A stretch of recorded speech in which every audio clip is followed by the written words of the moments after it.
Hello everybody, and welcome back to Death's Curios. It's a pleasure to see you all here once again for another week and for another one of these episodes, and welcome back to our post-apocalyptic Victorian horror game full of ghouls and ghosts and men in the mirror and many strange artifacts that we found last session. So before we begin session, jump into a recap and the rest, we're just going to do one very quick little game of sorts.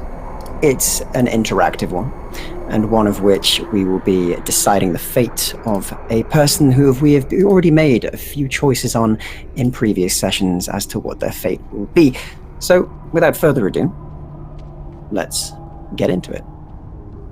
So, when we last saw our lost and lonely soul, they were enjoying a quiet night in their own new, empty manor home in Upper London. Having lost their family to a plague years before, they wandered their large home, kept pristine just as when their family were alive. As the night grew late, you wandered across a room, one that reminded you of better times, with a portrait of your family on the wall. And you heard something within. You decided you wouldn't investigate such things. So you saw to it that you went to your study, and you took some time to enjoy reading on various matters, and enjoying your evening alone. But as the night grew on, and as the night grew deeper and deeper, a scratching was heard just to your left at the door of your study. It continued to scratch and scratch and scratch maddeningly until you had to make a decision.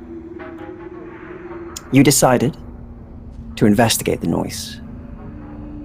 As you approach the door, your curiosity matching the fear in your heart, you feel it thumping hard against your ribs. Your hand reaches out slowly, tentatively towards the door handle. And as you grip the cold metal of it and turn, the door creaks heavily open.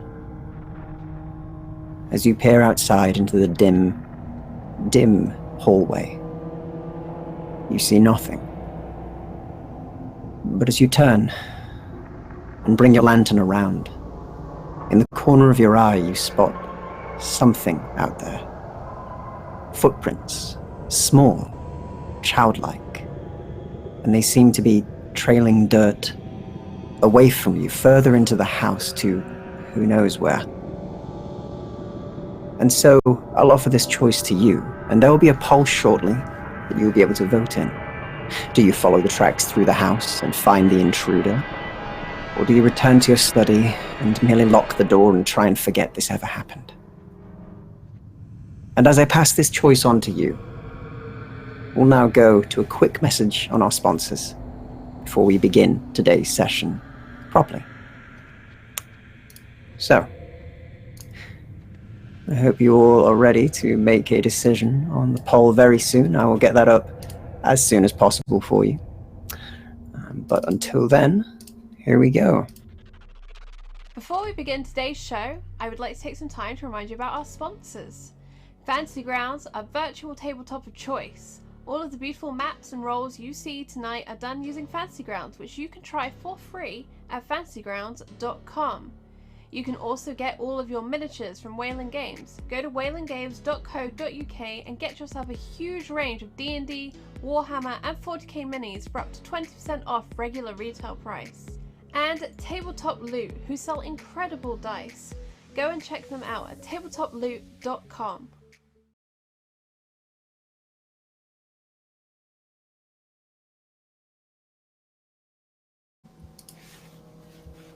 Okay, can you like it?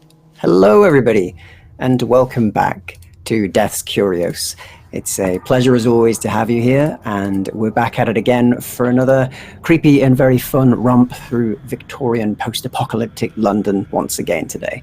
So, we're going to go around and we'll introduce each of our cast members and of course a little bit about their characters so you know exactly who they're playing today, and then straight after that I'll jump in with a recap. That poll will be up for the previous part for your decision, and we'll get going with the session. So we'll move over straight to my other side here. Mirroring is hard that way.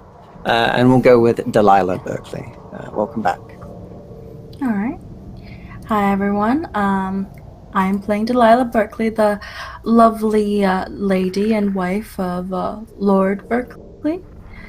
She has been taken to wearing black recently and has invited the rest of this lovely party over to her place today. We're looking forward to this disastrous tea party.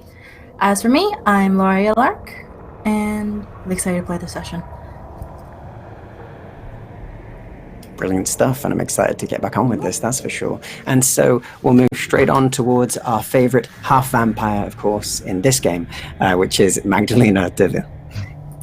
Hi, I am super spiffy, and I cannot wait to get back into the game this week. Haven't eaten anybody yet, so maybe that'll change this week. Who knows? I just know that Magdalena had a really poor art opening last week. Almost got stabbed by a horrible knife.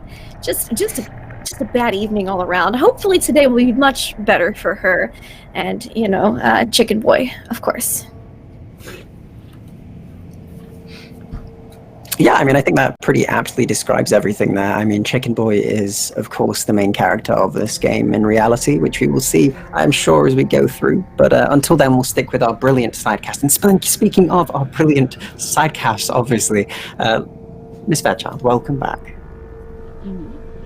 Hello, I am Shakespeare, and I have the honor of playing Miss Fairchild, who is a mourner of some renown, and has somehow got caught up in these doings because an offer was made she couldn't refuse, and is rather intrigued to find out what's been happening at Lady Berkeley's estate and with her husband. Fascinating. Indeed. I mean, that's going to be very interesting indeed. And I'm loving the costume as well this week. It's looking great. And I can see some extra accessories you've got there, so it's looking cool. The eye patch was irritating. So we have got. Yeah, I thought it might be that. Okay, and take on now. Oh yeah, definitely. And Tilly Griffiths, welcome back.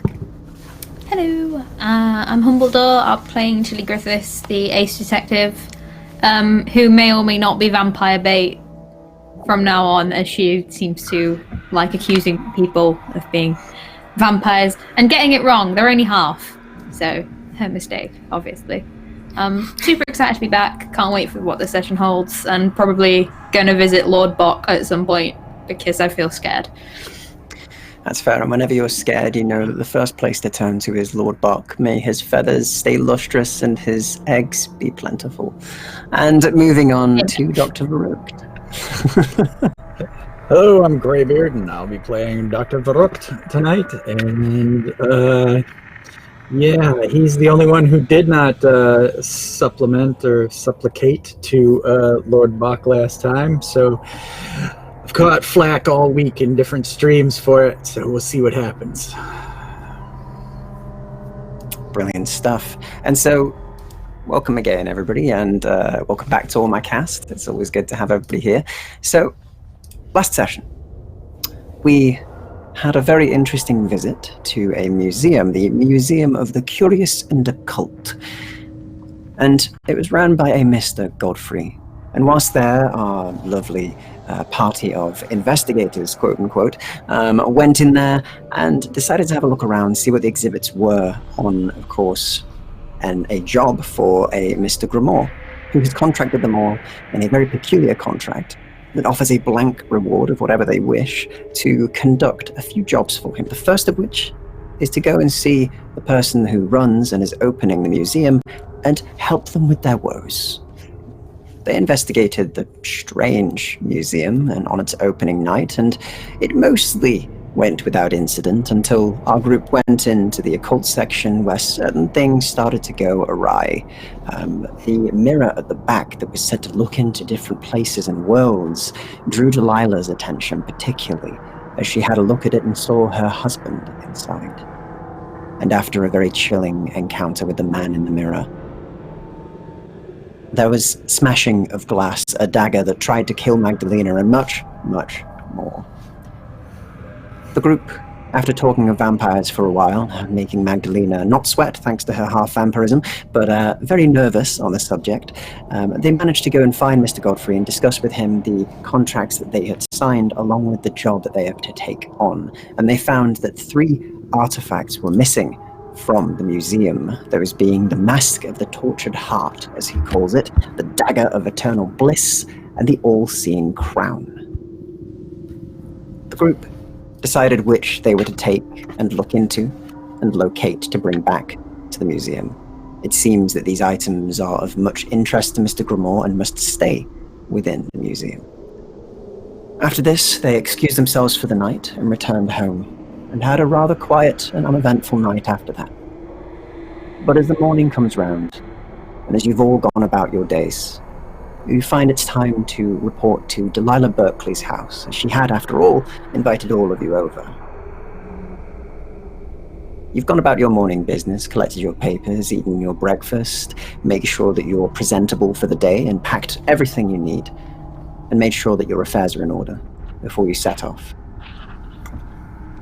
And as each of you arrive, you are very quickly guided in through the gates, through the beautiful, extravagant gardens of the Berkeley estate, and up to the front door, where you're led into a blue parlor as you enter, with stairs that come around the left and right side and curl up towards a central area where there is a massive brass globe that hangs above the entire area.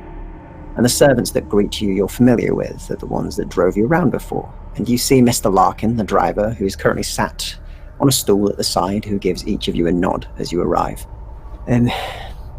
Right, yes, so Lady is going to be just a few minutes. She's just getting ready. I think they're just finalising some of your tea and the like. So I'm sorry to make you all stand, but it's a pleasure to see you all again. I recognise a few of your faces, he says as he looks around at each of you. So, Is this one with the two that... yes, the driver. This is the driver? Oh, I'd give him a polite lady. smile. Yeah. How are you getting on with the Penny Dreadfuls? Oh, brilliantly, actually, miss. I've had some good times with them. So I've made sure that I've read a couple of them. I've actually got a couple myself that I picked up if you want to have a look. It's kind of interesting. But yeah, I've been reading that and a bit on philosophy. You see, I'm trying to get a bit of a deeper understanding of the human condition, and I thought that's a good way to do it. That's quite remarkable. Yes, Yeah. I'd love to discuss these things with you sometime. Perhaps Great. after your mistress is done with her business. Yeah, of course. I mean, I wouldn't ever get in the way of Miss Delilah's, work or anything. Besides, it's more, I have long amounts in between where I sort of sit and I have to wait until Miss Berkeley's done with the work, and that's when I read. And usually I can get through like a book in that time. It's a lot of time. I tell you. Yeah. Driving, you'd be surprised to know a lot of the job is waiting. I am very surprised, yes. Well, I'm glad you're finding something productive to do with your time. Oh, always, miss. Always. But, she'll be down in a minute, I'm sure. You sort of just sits awkwardly looking impose, over. But I am going to have to insist on a seat. Oh, yeah, sure. Like leaning on canes, like... Yeah, he stands up, takes his stool, and kind of brings it over to you and places it next to you. There you go, miss. You can have a seat. Thank you. I apologise. I should have done that initially. I was in my own head. Too many ideas in there, No matter. It's done now. Right, yeah, brilliant. Delilah, you've finished getting ready, and about this time you know that your guests should be arriving. And it seems from the noise you're hearing echo through down, up the stairs, that they are indeed here. All right. If that is the case, she will, call for Teddy to wash up, after his toys. Tell him he's allowed his one toy to bring downstairs. And to remember, darling, don't forget, you must say the proper words with the grown-ups. And then she'll, pat him all right, down. Mum. And she'll lead him by his little tiny little hand and bring him downstairs. Yeah, your child nervously sort of follows alongside you, just kind of tucked away a little bit behind your leg as you make it out, and you open the two grand doors as, well, not you, but your servants open them, and reveal above a ready and very beautifully presented, as always, Delilah, as she stands above you all and above the globe in your sight. It seems to be a very brilliantly placed globe, as it makes anybody coming out of that particular door look like they're on top of the world. I get to my feet when she enters. Yeah. I wave slowly at them, like, and then slowly, very, elegantly lead my little boy down, Remember, slowly. You are the lord of this manor. Just Of course. slowly taking him down. He nods and looks nervous still as he looks at them all. Especially the doctor seems to set him on edge a little. As you begin to make your way down the stairs. And as you do, all of you are met by, of course, Delilah, as she walks in with a very small child next to her, sort of tucked around the back of her leg slightly as he looks out, very well dressed and tended to from behind her sort of many skirts, and peeks out to you all. Now, Teddy, you cannot just hide there. Come on. Introduce yourself. You're Lord. Of course, Mum, he says, and he tucks himself from out from under them and sort of stands straight and adjusts his tie, and then I'm Teddy. It's nice to meet you all. Theodore. Welcome to my manor, Theodore Berkeley, Lord Theodore Berkeley. It is a pleasure to meet you all, and I hope that you have a good time whilst you're here. Father is unfortunately out, which means that I am the lord of this house currently. If you need anything, please let me know immediately, and I will see to it. Well, greetings, Delilah young just lord. looks so proud. He looks very sort of nervous, but he looks over as the doctor speaks. Oh, hello. Nice. Just click my heels together and give a deep bow. Magdalena just kind of gives an inclination of the head, and she has been holding a small box this whole time, which she will present to Lady Berkeley. Here, I look over. thank you for inviting me to your home. Ah, yes, thank you very much. I'll glance over at my servant to take it. Yeah, your servant with you. She walks over and takes it rather quietly, and then walks back over to you, Delilah. Or would you like me to open it, Miss Delilah? Of course. Thank you, darling.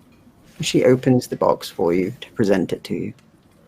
Inside is a ring of braided bread with salt, like a salt shaker in the center.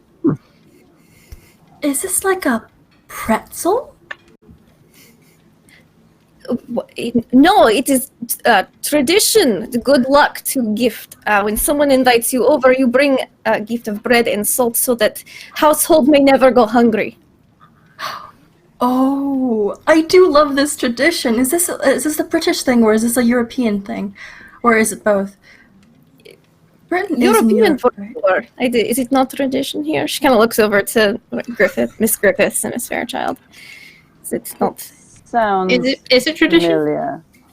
To bring gifts to when you're invited to somebody's house, certainly, especially a lord. Usually, in British folklore, it is usually bread for so that no one goes hungry, and salt so that your life always has flavor. There's usually alcohol as well, but that might be the Irish variant. It's what we do for housewarmings. I don't know. No, I get that. That is very good to know. Yeah, she'll look over at her maid, bring it to the, aside, and, she looks to you. Thank you very much. Now, I'm sure all of you must like to, have a seat, have some snacks, and we will have tea. Now, Teddy, you can play with your toy. I thought this was a business call, so the niceties We'll of eat first, will we not? household bread is not something I would do. My apologies. Do you not wish to study on a full stomach, Doctor? Oh, I will gladly eat, but Very well.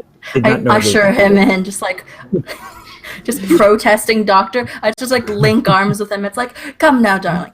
As I leave Teddy to play with his. Oh yeah, this might be interesting to Dr. Varuk, but he kind of just fills it with a little bottle of water, and it just starts moving around him.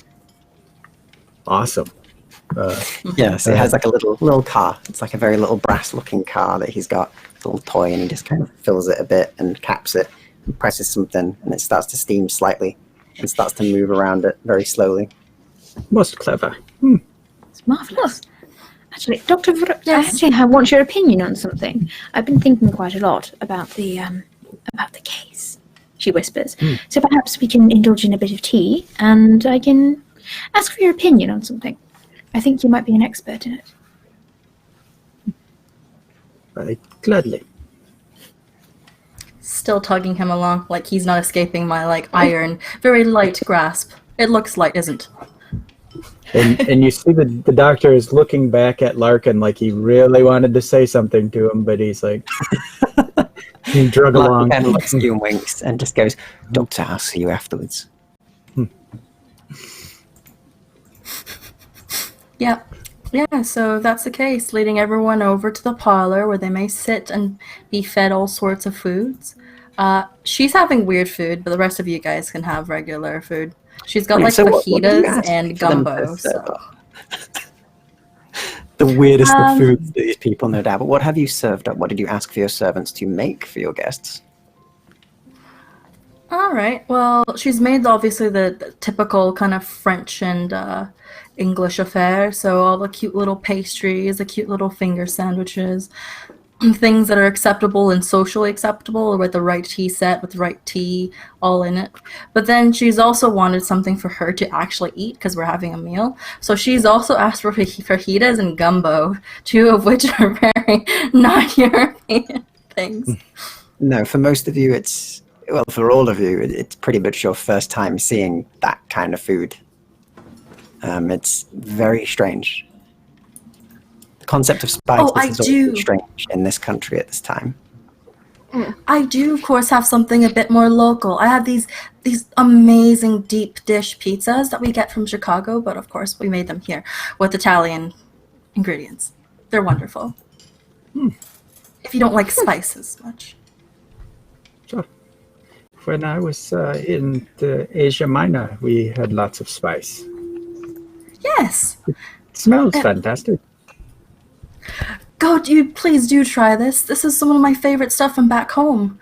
I eat this when I feel homesick. Speaking of homesick, thank you for the raid, World Anvil. Lovely of you. And thank you so much. Welcome, everybody. And right, continue. Sorry for interrupting. Magdalena will get a little bit of everything just to try it, because she's had a lot of food. She's pretty well traveled, but this is new food. She's not seen this before, so she'll just get a little bit of everything. So you begin to like load your takes like plate up. one thing at a time, but it's constant. Like the plate is never empty ever.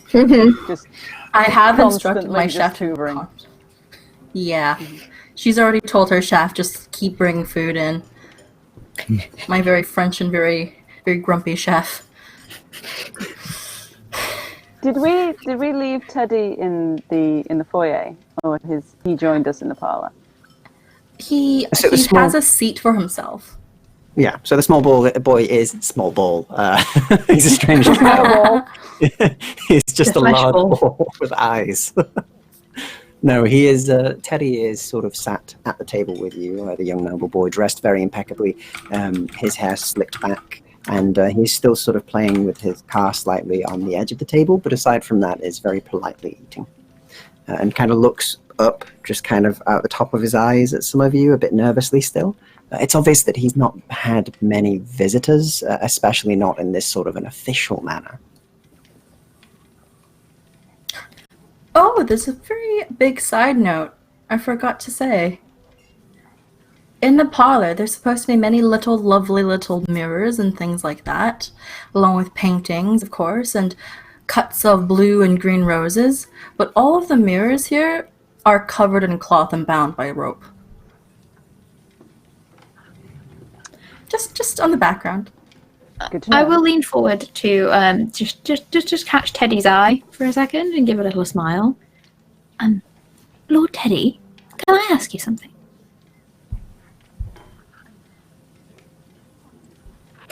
Yes, of course. I'm looking to make a gift for a friend. I want it to actually be a little stuffed teddy bear, and I was wondering, what's your opinion on stuffed toys? What works well, do you think? I don't really play with them. I play with things like, art and music and piano and sometimes cars and things. That's what this is called. It's an automobile, a miniature version of it. Father gave me it. I don't really have stuffed toys there for younger children. What is the horse? He's 3. No, you're quite grown up. I was just wondering what your opinion would be on such a thing. That's all. I would not know. I imagine if it's for a younger child, then something plush is nice, something with good fare. Perhaps colour would be good. Colour? What's your favourite colours, Teddy? Blue and gold. Blue and gold? Sometimes red, white and blue, but yes. That's from back home. Right. Well, I will take all this into account, and I'm sure I'll make a lovely little gift for my friend. Thank you very much, my lord. That's good to hear, Miss Tilly. He says and gets back to sort of eating his food a bit awkwardly. At that, she'll turn to the doctor. This might not be an appropriate conversation for a small child. But I wanted to ask you a few things about galvanics, Doctor. Go ahead. The case. The individuals that were found in the museum, is there a sort of galvanic device that you know of that could cause such a untimely demise? No marks. Obviously, we wouldn't know everything without a coroner's report, but I've just been ruminating. Yes, so would I know of a galvanic device that could cause that kind of death? So give me a galvanics check, please. All right. Just to check. Yep, okay. And then dice roller. But yeah, there are many galvanic devices, so perhaps though galvanics is still very much in its early stages, aside from, of course, the findings that people have discovered, sort of strange devices that were already made that you've been sort of deconstructing. But I can't get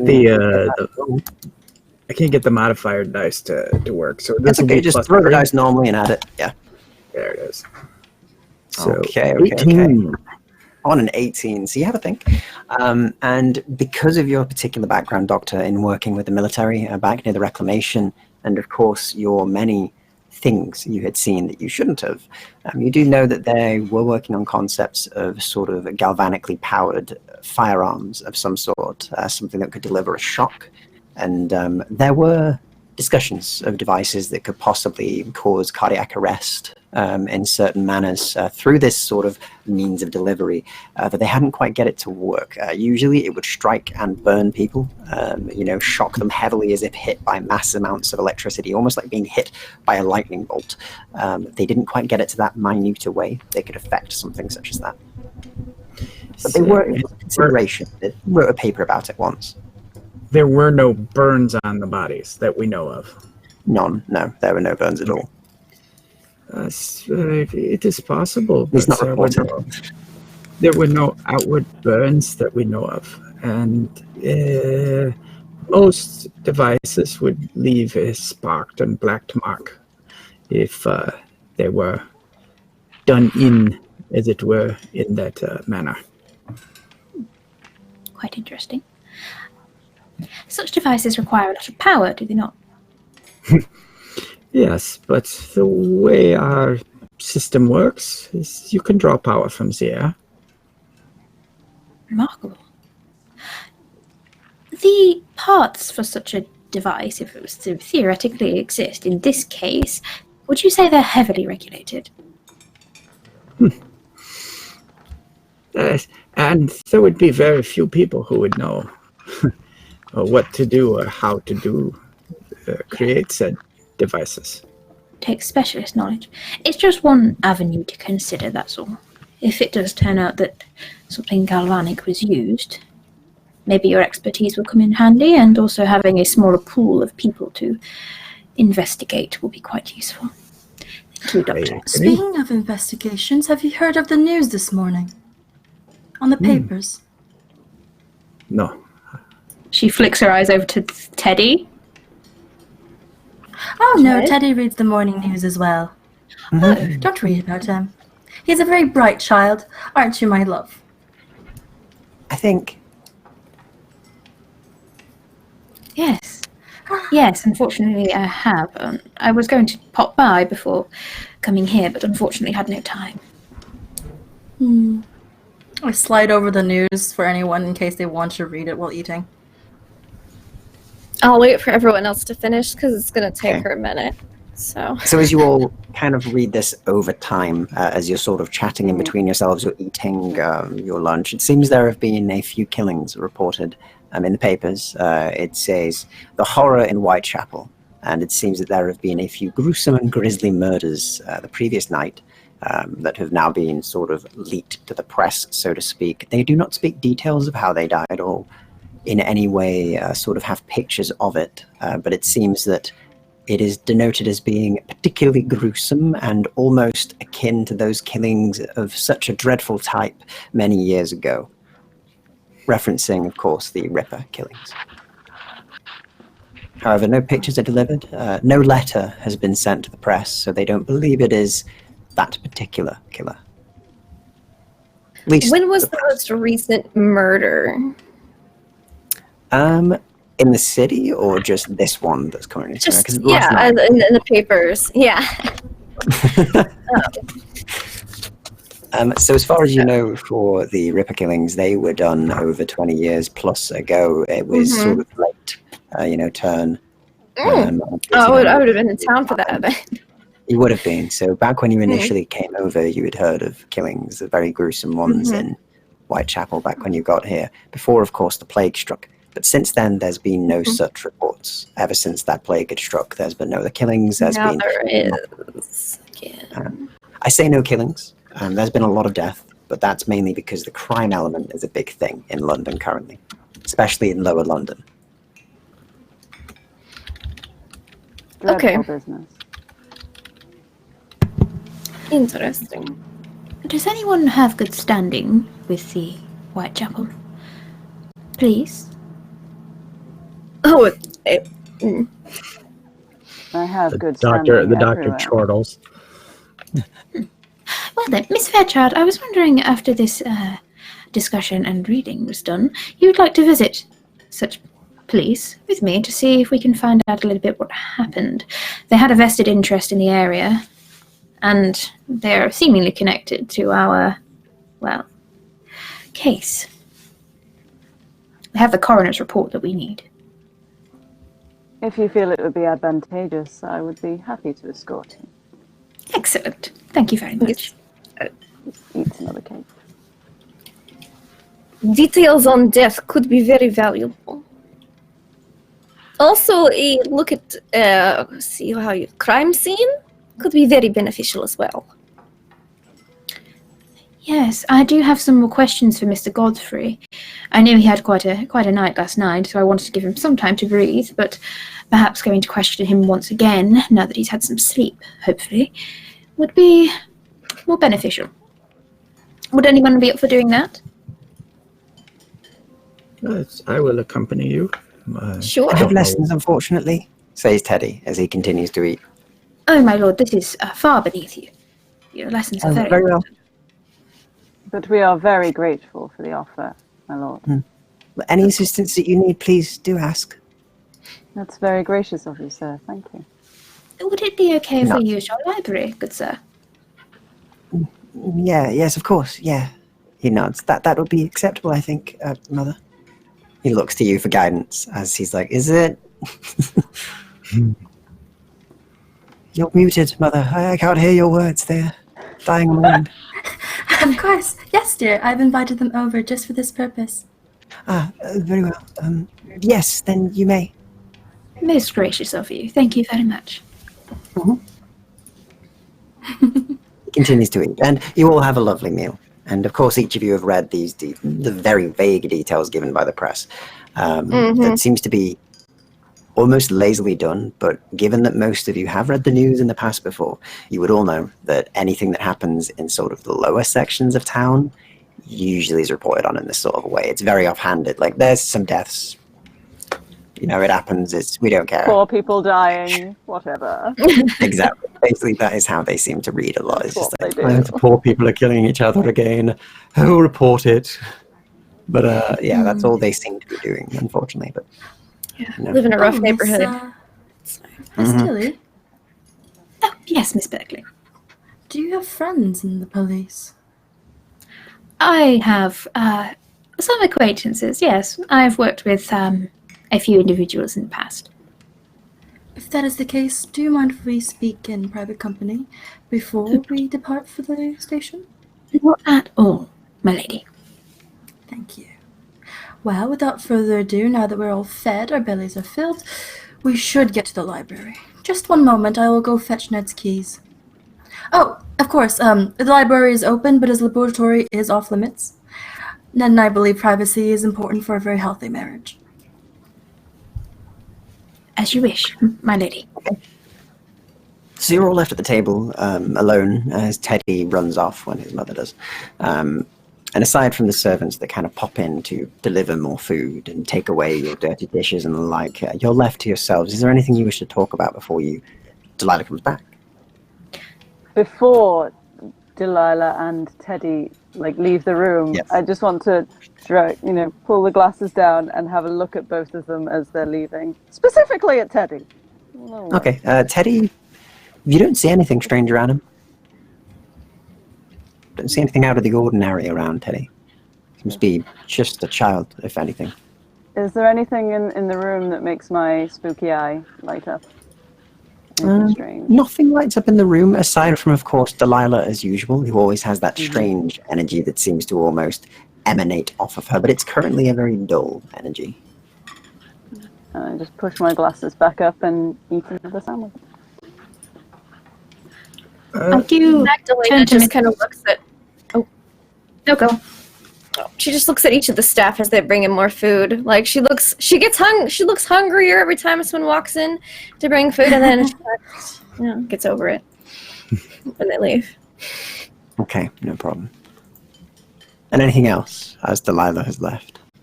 Miss Griffith, do you know how to use a box camera? And she leans a little bit forward towards the doctor. I am blessed with quite a excellent memory, Doctor. I have a photographic memory. I have little need for a camera at times. I know they can be quite useful for showing others the evidence, but usually I compile it and then give a report. Well, then please note any minute details about Sabatis, for I will not be joining you at the police. That is understandable. I will note down everything I can. But if you do want pictures, perhaps you could give me a quick lesson on how to use a box camera. Oh, indeed. And he always has the great coat and two satchels, and he pulls one satchel up and pulls out the box camera and begins to teach her how to use it. I look very warily at the camera. Slightly away. Yeah, she's heard those things capture part of your soul when they take your picture, and she's just... Yeah, at that, I'll be like, Tilly will be like, would you mind if I just took a quick picture, just to show you that I've got the gist? As they say. Please. And Of course. he gives you the plates and everything to do it. Okay, she'll put it together and she'll try and snap a picture of Mr. Ville. Okay. So you put it together and you begin to wind the camera. And eventually, Miss Magdalena, you're sort of seeing this. It isn't, cameras at this time aren't quick and easy to set up or take pictures with. So it just take a bit. But you see this thing being set up, and you are muted. She just sees it kind of set up and point in her direction. She's like, "Oh, excuse me, I need fresh air. Be right back." And she just leaves. And as Miss Magdalena is turning to leave, is when you hear the of the camera taking the picture. She definitely has the kind of cloak up. She's got the dramatic sort of vampire cape. She's leaving. It's quite a dramatic pose. You should destroy that. I hear those things capture your soul. No, they do not. They are very scientific. It is light. Did somebody say It would take soul? something a little more to capture Not one's use soul. silver in the capturing process. The silver can be very dangerous. Hmm. Okay. The doctor Yeah, I kind thought of silver notes that you quite just a bit said nicer that. metal. I just kind of come back to this. I look confused. Just holding the keys like, okay. Lady Berkeley, sorry, we were just going over a few things. Yes, I can see that. Well, is everyone ready? Quite. Yes. All right, then if you would please follow me.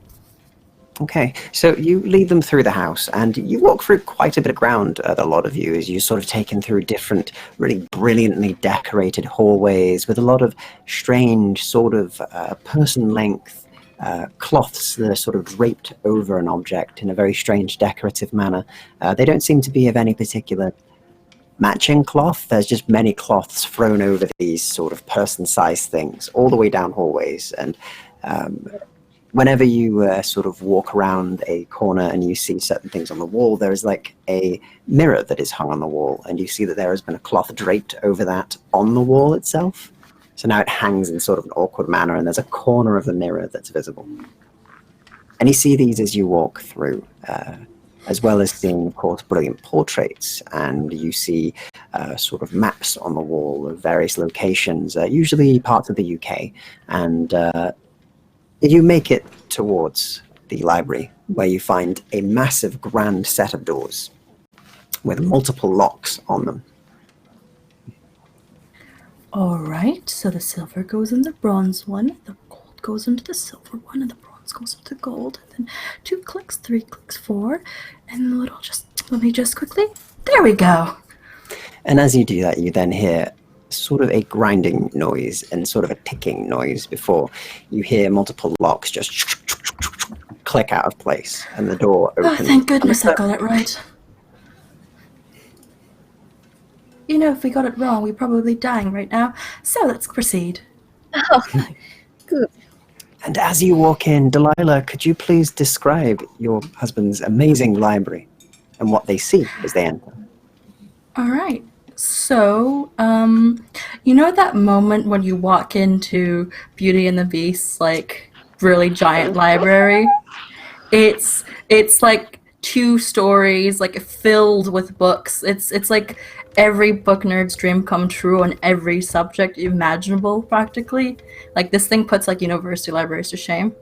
But the most important thing is right dead center, right in front of you, like covering this like 2-story wall sized like place, is a giant map of the world with a very detailed continents you've never seen before, and lines connecting these continents, almost like paths. And she just kind of goes,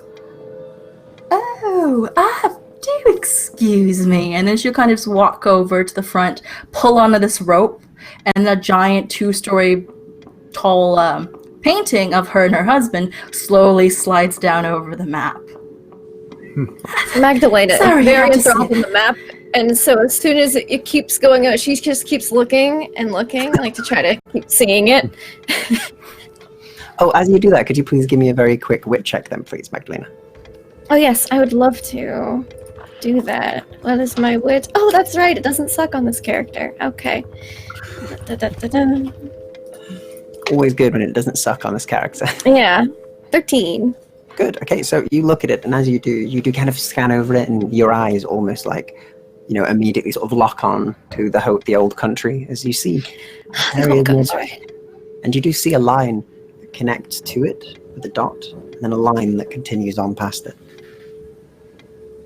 Make some mental note of that. And the portrait covers it, and you met Yeah. with Delilah's, sort of not really smiling face, but looking very official. Mm-hmm. She kind of turns around to, she makes a mental note of it, but goes, did you know they used to believe the world was flat? And then this Magellan fellow, he sailed all around the whole way. It was very big news at the time. Yes. It's big historic moments. Was round. Yes, well, he's not going to be as important or famous as Matt Ned, but still, most importantly, he's a library. It is. You can read anything and do things.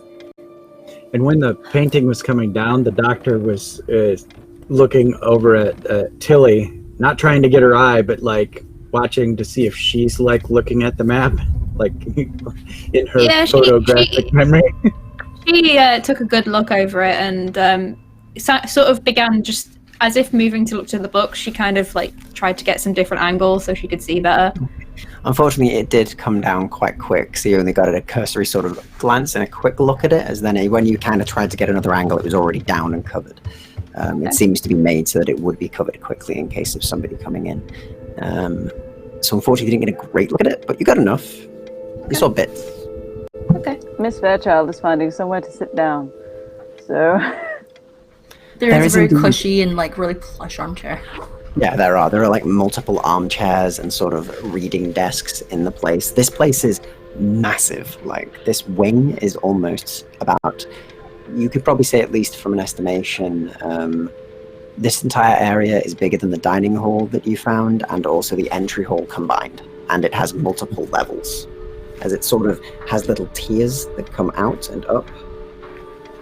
And each one has like a ring of bookshelves around it. Is there like a map or a placard with the different sort of sections? So this is the science wing. Okay. But there is sort of little signs on the side that do have different Dewey Decimal System. And also the Dewey Decimal System, yes. Oh, good. Yeah. On the way here, by the way, I would have asked Miss Fairchild. Miss Fairchild? Yeah. What were the circumstances, if you don't mind me asking, what were the circumstances under which Mr. Grimmauld found you? I noticed you were absent at our little gathering. I was working. Ah, I see. Or rather, I had recently ceased to work when he found me. Quite fortuitous, then. Not for the person I was sitting vigil with, unfortunately. No, unfortunately not. I was just curious, that's all. Thank you for indulging me. You seem to be curious quite a lot. Oh, yes. Are you indulged often? I do. It gives me joy. We must find it where we can. So I've been told. I must ask, you seem quite a lover of food. Do you have a particular type you're interested in? Favourite? I merely enjoy surviving. Food seems to sustain most things on Earth. Most things, yes. If only we were plants and we had access to sunlight. Then I could work more without having to worry about such pesky things. Eating takes so much time, you know? Just really quiet most silence and staring. And so, as you're all in the library and you see all of these out, is there any particular subjects you wanted to look up for this time in particular? As I believe you were all wanting to look for something specific here, so if you let me know what that is, we can look into that specific thing and make the rolls on it. Curios, first and foremost. As much as it's killing him not to be able to get to the science books, there is a job to be done. There certainly is. So if you're looking on the subjects of the Curios and you're all kind of looking to try and find specific books on that, which ones are you focusing on currently? As I believe you agreed that you would look into taking the All-Seeing Crowd, the Mask of the Tortured Heart, this one. I think the Mask of the Tortured Heart, yeah. It was the worst one, I remember that. The worst one is the Mask of the Tortured Heart. Yep. So you've decided to look into that. So each of you begin to pore away at books, look at them over time, and we'll sort of montage it as you've all spent time looking at, different areas of the library, trying to get yourselves figuring out the layout and where the hell you'd find certain books. And it is a task, to say the least. The way it is all arranged has an order, but you're taking time to pick that up. And however you all managed to look through, and could you all give me a very quick, just an intellect check, please? And Delilah, could you please tell them what bonus they get for your library? advantage. Of course. Let me just check that. As you spent points to get this library, so I did spend points for this library. As for the details of said library, let's find it. Page. I'm just gonna flip through my book again.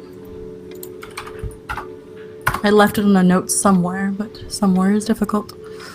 Okay. Oh, and I do have to ask, did that gumbo happen to have garlic in it? No. Delilah's not a fan of gumbo with like garlic and too much Okay. shellfish. She's slightly allergic to him. Good. So it's just like it's with lots of different physical. Where is my library? I'm having issues finding it. Let me see. So Do we it'll have be a your qualities. concentration to this check as well? A concentration check for what? Sorry. Do you add your concentration to like study No, you checks? don't. Concentration. Well, how is many just points purely did you- for will. Put into library. max. The max? I think. Yeah, Then about it would 8. be it'd be +4. There we go. So everybody gets a +4 to this check, on top of course, your intellect that you already have. Nice. On a very just like for a flavor side note, I would have also pointed Tilly towards the newspaper clippings Ned's family has been collecting for the past 20 years, in case any of these Curios has been out for like a while. Okay, and that's +7. Very nice. All right. So when you've all rolled, we'll go around and we'll go in the usual order. So Delilah, what did you get? Question. 20. Whoa! 20? Okay, so 20. And Magdalena, what did you get? 22. Ooh, Miss Fairchild. 15. 15. Tilly? Unfortunately, a 12 rolled badly. Okay, that's understandable. And Dr. Varut? 18. Okay, so for like most of you, so basically Delilah, Magdalena, the two of you, Magdalena, whilst you don't understand the concept of this library and its layout, you've been in big libraries before, and you sort of Oh, walk yeah. around. out Papa random has a bits. rather large library. Exactly. And you look for ones that look a bit spookier, because that's usually what does the job for you back home. Mm-hmm. and you Yeah, pick out a you gotta few go for and the you- forbidden tomes. Exactly. And you look through a few of them and you do find some things. Delilah, on the other hand, you know which topics are where and which subjects are where and which subjects aren't listed but are in certain sections hidden within other sections that are very unrelated. So you know your way around this place, and you do find a book which seems to be on the history of curiosities found within museums throughout England's history, which is a very big tome that you find. I remember this. And as for the rest of you, Dr. Verrucht, you have a look around, but those science books keep catching your eye. You do find something relevant, which I'll tell you in a second. Tilly, unfortunately, you're so sort of taken in by all this and the sights and sounds and smells and tastes that you're having from your synesthesia is very much sort of almost overwhelming, but in a good way, as you sort of walk around and see all these amazing books, and there's so many you couldn't even get through probably looking at all the spines in a day. It's ridiculous. And generally speaking, that sort of overtakes you when you're looking at different books and flicking through things. The newspaper clipping area, for example, is very well maintained and has sort of a sort of very framed newspaper clippings in a row that just manages to sort of spread across an entire wall that you can just flip through. And that is all on hinges and looks brilliant and is kind of underlit by a sort of lantern underneath that shows each of the details on the pages. It is beautiful. Rather than researching, then she'd probably spend her time memorizing all that, trying to get a good timeline of the events. So Take well a laid out. But there's a hell of a lot there. And Miss Fairchild, you have a look through and again find a few little bits of information. And for each of you as you look through, you find that the mask is never spoken of as that name. But there is a record that you do find, especially yourself, Delilah, of a mask that matches the description of it, that was being passed around museums since the early 17th century, it seems. There are very vague reports, and as of course it gets more modern, there do begin to get more detailed reports of where it is, and it has been passed around the country and other countries for years. It was also in your home country, Delilah, at one point, as it was moved over there and then back to the UK rather recently, in fact. The final log that you would know of is that whilst it doesn't speak of it moving back from, of course, the New World, you know that you had a lot of boxes on board that you brought back when you traveled across, and possibly you brought it back with you. As for the rest of you, Magdalena, you find a big old tome and you look at it, and it seems to be a very creepily bound book, but whilst it is very dry, there is one chapter in particular that is very colourful and very sort of dramatic in how it's presented. And this is the only book that you find it referenced as that name. You find it referenced as the Mask of the Tortured Heart. And it speaks on the inner desires of people, and it says that there were religions back when and cults allegedly involved with the mask that used it in order to bring people to their greatest desires, let them take out and act out their most base and desires as a human, almost. And it's said that these things will be brought out by the mask itself. However, of course, this is all lore, and it's said that the mask was rather unremarkable, but this book speaks very fondly of it and says many things, such as that it can meld with a face so it is unseeable, but that person will maintain this sort of allure to people that makes them do this thing. And many other things. You only scan over it, but you do see there is an author. And the author's name for you specifically to find is a Mr. Clyde Fleming.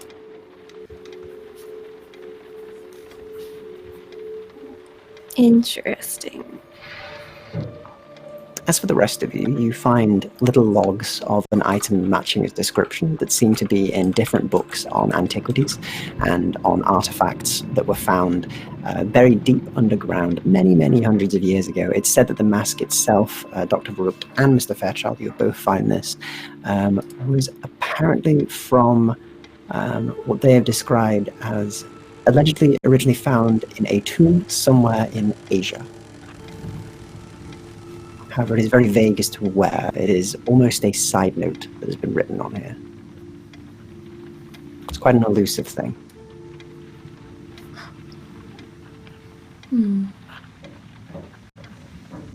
Sometime during this, I would have liked to have just taken Lady Berkeley just to one side, just to have that discussion that she wanted. Oh. Of course. I'm finding myself in need of a short break. Looking at so many titles that I cannot read is taking quite a toll on my eyes and my curiosity. So, I was wondering whether you'd like to discuss your particular issue. Oh, yes. If you do not mind, would you follow me out of the library? I'm sure the other three can entertain themselves here. Of course. Lead on, please. All right. I'll kind of take her over to my little eastern wing, so away from the western wing, over to my private chambers, where I will shuffle through my items, and I kind of hold out this book, this little book, the leather bound book, and I kind of hold it.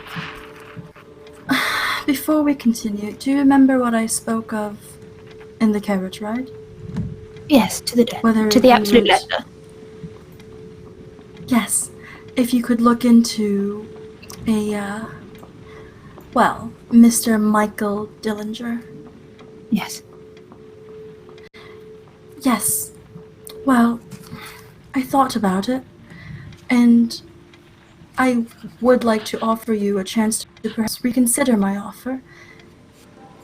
It might be thoroughly unfair to ask you to be part of this when we're already in something so dangerous.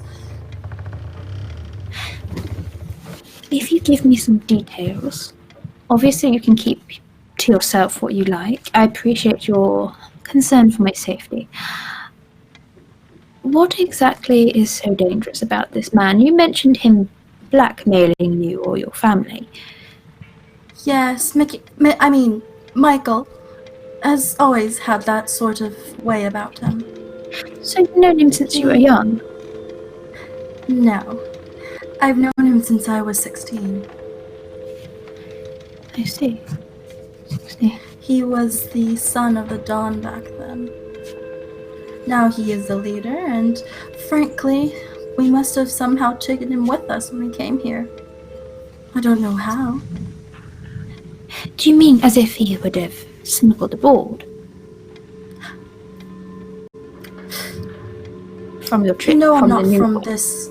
You know I'm not from this area, yes? And you know that Yes. we came here through means that I cannot disclose yet. Not until Teddy reveals it not until Ned reveals it to the public. Of course, you came through here on some unknown transport means. Yes. Ah, Ned is such a genius. But I digress. I've known Mickey. I dated him back when we were in, Chicago. He was and still is part of the American mob. Now he's here. He's gotten word that my husband is gone. And he intends to blackmail me. With what? He wishes to frame me, of course. Frame you? For... I have not killed my husband, but he is utterly, convinced that I have, and he thinks that he can, get me Prove hung for... Yes, it would be a likely cause. I know that me and Ned are from very different social standings where we were. Do you, by any chance, you have access to a good legal team? You have a private or personal lawyer or solicitor? I do, but would they really believe me when my husband's the one that's paying them and he is missing? You are somewhat protected by your rank, I will give you that. And while, if your statuses were so different before your marriage, that can cast a unseemly light upon you, Miss Berkeley, the odds are in your favor, I believe. If you have any, what sort of Most evidence does this Mr. Dillinger have? Do you know? Or is it all speculation at this point? I do not know. It is all speculation. But I would like to get him, put away. He's a very dangerous man. Right. He's done very terrible things back home. And he's doing them again. He's gotten so very powerful and scary. I'm worried, you see. I don't think law can stop him. And would you say, what branch of the criminal arts does he tend to specialize in? Drugs, money laundering? I didn't really pay attention to that. My father owed them money and, his father had mine killed. And then I was forced to sing until a certain time my debts were paid off. So, something involving money, I suppose. Yes, it usually comes down to money. I know this is a little bit forward of me, Miss Berkeley, but was your family previously, before you married and in the New World, you said his father had yours killed. Were they close before? Were your family perhaps part of the Dawn, as you would call it, that empire? No, not at all. My father was a tailor. He was lovely, but he was altogether too proud of my talents. He sent me to the best music school we could have in the US, and, racked up some debt. Yes. I got a letter informing me of his death, and then I went home to find, Mikey. And then you dated. You had a courtship. He can be very charming. Yes. I see. Right, so we're looking for someone in the criminal underbelly. I may or may not know. Useful. Please. Yes. I do trust you not to tell all my secrets.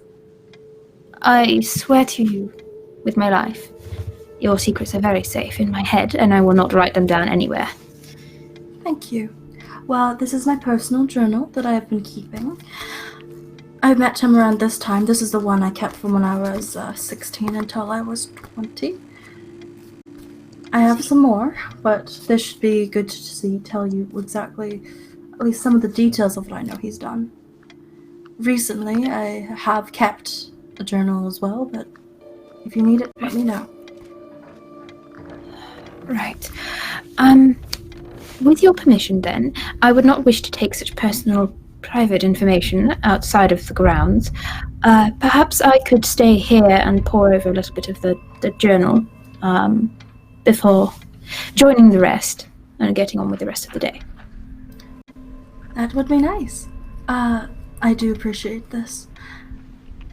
You're very welcome. Here you are. And with that, meanwhile, whilst this conversation was going on for a while across the other area of the manor, the rest of you, of course, have been poring over things. And Magdalena, of course, this is about the time that you have that eureka moment as you find this book with this author that seems relevant, as the other two have managed to find their bits as well at the same time. As you've been sort of on this wild goose chase, you've read so many books, you've got book upon book upon book sort of out, you've been flicking through, there's papers, there's all sorts on each of your desks. But finally, Magdalena, you come across that chapter of the book. When was this book written? Is there a date? The book says it was written in 1920, 5 years ago. So Mr. Clyde Fleming might still be alive. Possibly. At least it was published. This edition was published in 1920. Yes. Very interesting cover for this book, though. She'll kind of look up at the other two. I have looked, Miss Fairchild. Do you know Mr. Clyde Fleming? Have you heard of this man? Could you both give me history checks, please? Or streetwise checks, whichever is the highest of the two for you. How do I know if I don't have either of those? In which case, you just roll a 2d10s for me, please, and just add nothing to it. Alright. Yeah, that's one. Nope. We're gonna use I thought you meant you rolled a 1 then, and I was like, that's impossible. No, You're rolling 2d10s. I rolled one die. So, yeah, that's 13. 13. And yourself, Farouk? 12. 12. Okay, so the two of you, which one did you roll on? So you rolled on what, Dr. Brooks? History or streetwise? History. History. Cool. History. So history-wise, you know that Mr. Fleming was quite a prolific author.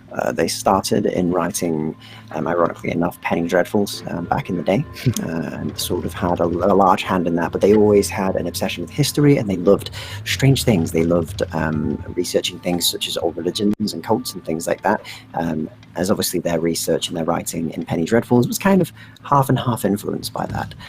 And this book in particular was one that he released that was meant to be published but never released and got in the hands of the public. As far as you're aware, there is only 2 copies of the book, one that he has and one that they have. The book was written over his lifetime after the University of Study in history and writing, and you know that he is alive. He is a little older now, but he is living in Upper London.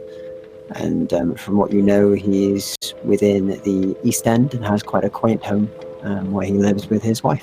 You've met him a couple of times on some of the sort of science gatherings that you've had. Seems a very polite person. As for yourself, Miss Fairchild, you know that you do know the name, and you believe that you did a ceremony about a few years ago for the family. One of their cousins had died, and you do remember the gentleman being at the funeral. You were, of course, it was one of your first ones that you took part in, but you remember that whilst you didn't lead the ceremony, of course didn't lead the watch afterwards, that you did attend it with your tutor at the time. Fortunately, I know this man. We have met a couple times, and he lives... so he's not dead. That is very good. A lot of times, book I read, author is very long dead. That does indeed happen. It does. But he seems to know a decent amount about this mask we are looking for. So, it might be good to pay him a visit. Yeah. I'm sure we can find him. Miss Fairchild, you know the address. I'm sure we'll be able to. And about this time is when Miss Delilah and Tilly would have finished their conversation and been able to make their way back, as well as you rejoin the rest. It looks like somebody's had an epiphany. Has anyone found anything? Indeed. Yes. We find Mr. Clyde Fleming. He has written a lot about Mask, and he is not dead. So might be good to see him. Do I recognize Mr. Clyde Fleming? Give me a history check, please. Sweet. Yeah, what does this name mean to me as well? I'm really curious now. Very little to you, Delilah, unfortunately, as you Okay. you weren't really in the country at the time that he was becoming sort of bigger. Mhm. Brilliant. So you know the author. A couple of the Penny Dreadfuls that you've read in the past that don't have on you. You vaguely remember that they made reference in the back to one of the next written stories being from them, but you hadn't actually read the ones from Mr. Fleming just yet. It's some of the ones that are missing from your collection. But you also do know the gentleman in question. You know that he was around when you were looking into your cat case recently. You were sort of walking into the East End, looking and knocking on the doors, looking for sort of signs and clues on it, and he was quite helpful. He gave you some clues as to where the tabby cat was. Seemed a very pleasant man, though looked very tired. Yes, I've actually seen him quite recently. He helped me out with finding some of those pesky felines. So we've had pleasant exchanges in the past. I have met him on a couple of occasions. And I have Miss not. Fair- We should go see what he has to say about Mask. I think is believe that good would be lead. fortuitous. So are we still going to the police then? I do believe myself and Miss splitting- Fairchild still need to pursue that line. If you would like to also come, Lady Berkeley, that would be wonderful, but I can understand why you would want to avoid much. Varuk and I Visiting. can talk to Mr. Fleming. Yes. And Miss Fairchild will just reach into her long coat and pull out a small black book, riffle through it for a second, and then just rip out a page and hold it out to Dr. Varuk. I believe he's still at the corner of Ashburton and Willoughby, if you'd like to pay him a call. There you go. Thank you. Tucks it into his journal or notebook. Dr. Varuk, so if you're going to the Mr. Clyde's house, if you would just, and she seems to blush a little bit, there's a few things that I'm missing from my collection of Penny Dreadfuls, and if you could just bother him for these 2 titles, I would be most grateful. Perhaps we jot should them down. ask him and not bother.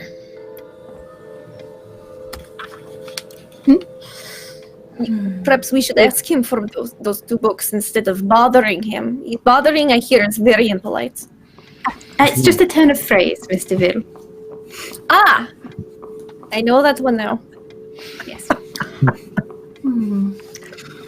It's equally scandalous to go to a police station. It's also equally scandalous to go... Well, no, if he's married, then it's fine.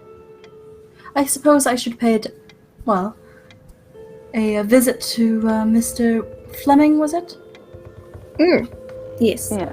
I'm equally out of my depth with both, but at least one of them I will not be seen as, well, something of an oddball in high society. More so than right now, of course. On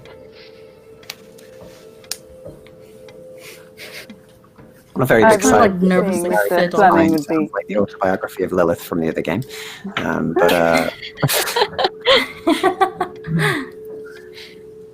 But yes.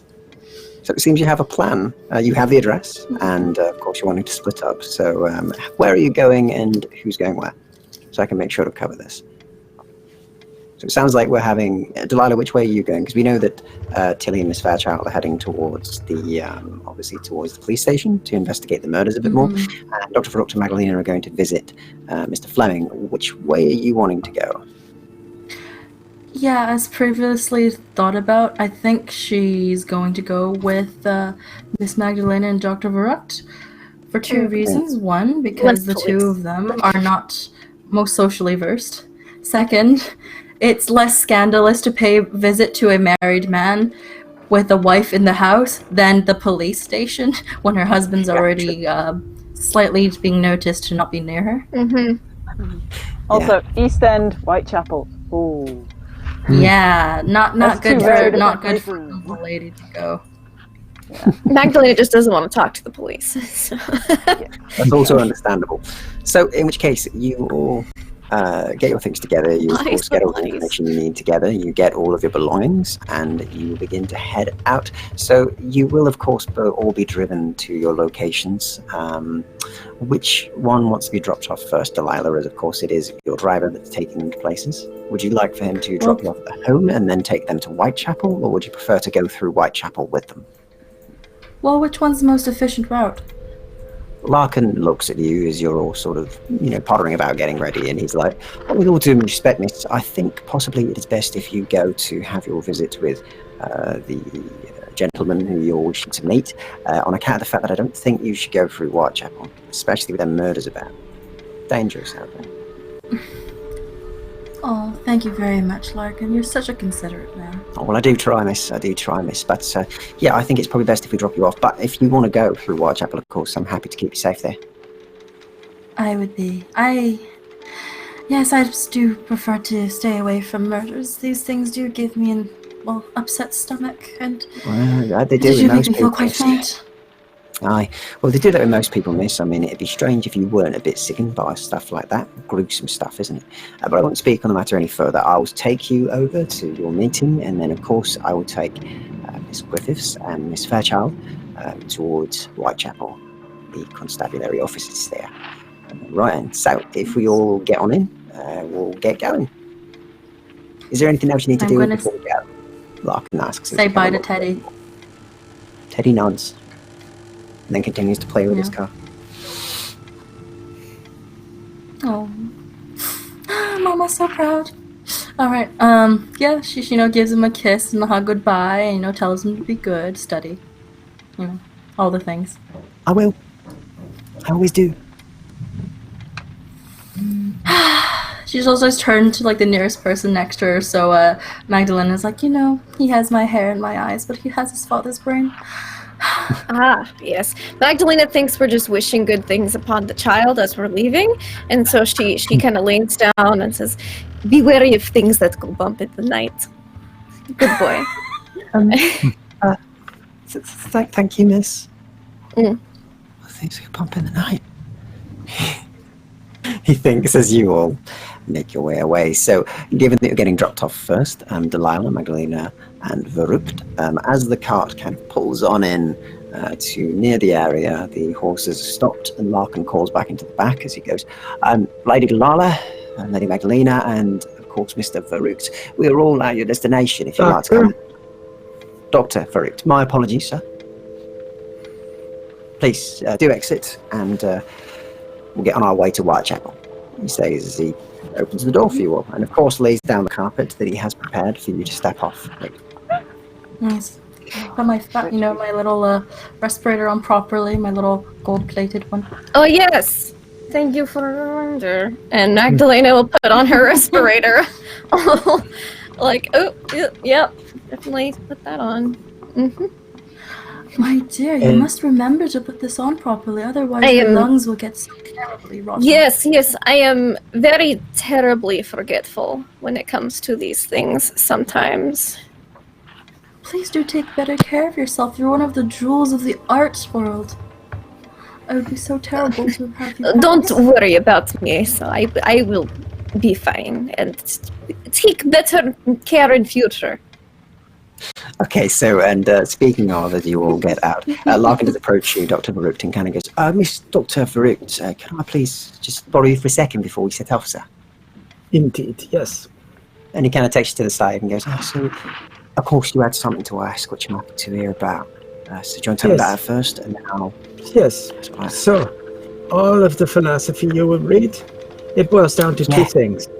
The human condition is sex and violence. Learn these things, you know humans. Magdalena just nods. That's, I'll take that one down. That's a good one, that is. I mean, it makes sense in a way, and I know about both of those in equal, well, not equal measure, a little bit more on one side. I had a rough growing up. But yeah, thank you, so he says, and kind of takes a note in a book that he's got and closes it. I'll think about that. Oh, by the way, I just had something to give you, he says, and he takes out something from his pocket, and he hands like a small little book to you. And he hands it over, and it says, and on the front it says, The Mask of Terror, issue 97. And he kind of hands it over to you and goes, could you please get outside? He's really like him. He's a good writer. Mask of Terror was terrifying, which is appropriate, given his name. But that was one of the first ones I read. It was good. It's good there. I will see if the subject comes up, and if so, I will do what I can. I would be so grateful. If you don't, not a problem. Just thought I'd put it out there. But then You have a lovely day, Dr. Brooks. I'm hopefully not going to get stabbed in Whitechapel. He says, and kind of gives a smile, and then goes and jumps on his cart and goes, good day, my lady. Doctor. And then gets going as the cart pulls away. I need to give this man a raise. You do. And oh my goodness. as Larkin takes you all through Whitechapel, and it'll be a bit of a journey. Meanwhile, a lot of you, the three of you, are stood outside of a rather unremarkable looking home. It is detached, and it has a little fence sort of out the front, and there's a little gate that's already opened, and some steps that lead up to a front door. I have my bundle of house gift. And I just kind of look at one of them. Oh, thank you for knocking. At which point, you knock, and it takes a little while, about half a minute, but then eventually the door is opened slightly, and out peeks sort of an eye and a bit of a tumble of hair. A bit of grey hair, and then it opens fully, and you see a lady. She is quite tall, at a staggering for this time 5'7", and is. And she's a little shorter than me. It's fine. And is wearing sort of a very plain dress and some spectacles as she sort of removes them and then squints at you for a moment before putting them away and smiles a little bit, though you can see that she is a bit worried looking. Oh, hello dears. What can I do for you? We weren't expecting visitors today. At least not Would you be Mrs. Fleming? That I would be, yes. Annabelle Fleming. It's lovely to meet you. Yes, my name is Delilah Berkeley. We are just here to pay a visit to your husband, Mr. Clyde Fleming, if he is free. Oh, well, that could be a bit of a problem, dear. Oh. He's not in right now. Please, come in. You don't want to be standing out in there. There's so much smog and it'll get to my lungs, she says, and turns around and puddles on him. We let ourselves in, I guess, maybe? Mm-hmm. I let myself in. And as you walk in, you see there is a hallway that kind of goes down a little way, and there's a right turn towards the living room and a left turn towards some stairs to go upstairs. She seems to enter the living room, but framed on the walls as you go by is multiple sort of front pages of each of the books that Mr. Fleming has done. Each of his penny dreadfuls are on the wall, sort of mounted in the little cases they've got, and he seems to be a very proud man. But in prime position by the living room door is a small portrait of him and his wife when they were younger. And the living room itself is rather unremarkable, rather quaint. There is a sofa in there that she's currently sat on, a couple of armchairs and some tables, and there's a collection of plates that runs around the edge of the sort of area, each of which seem to be china in some way, it seems. She likes to collect. Basically, different plates and cups.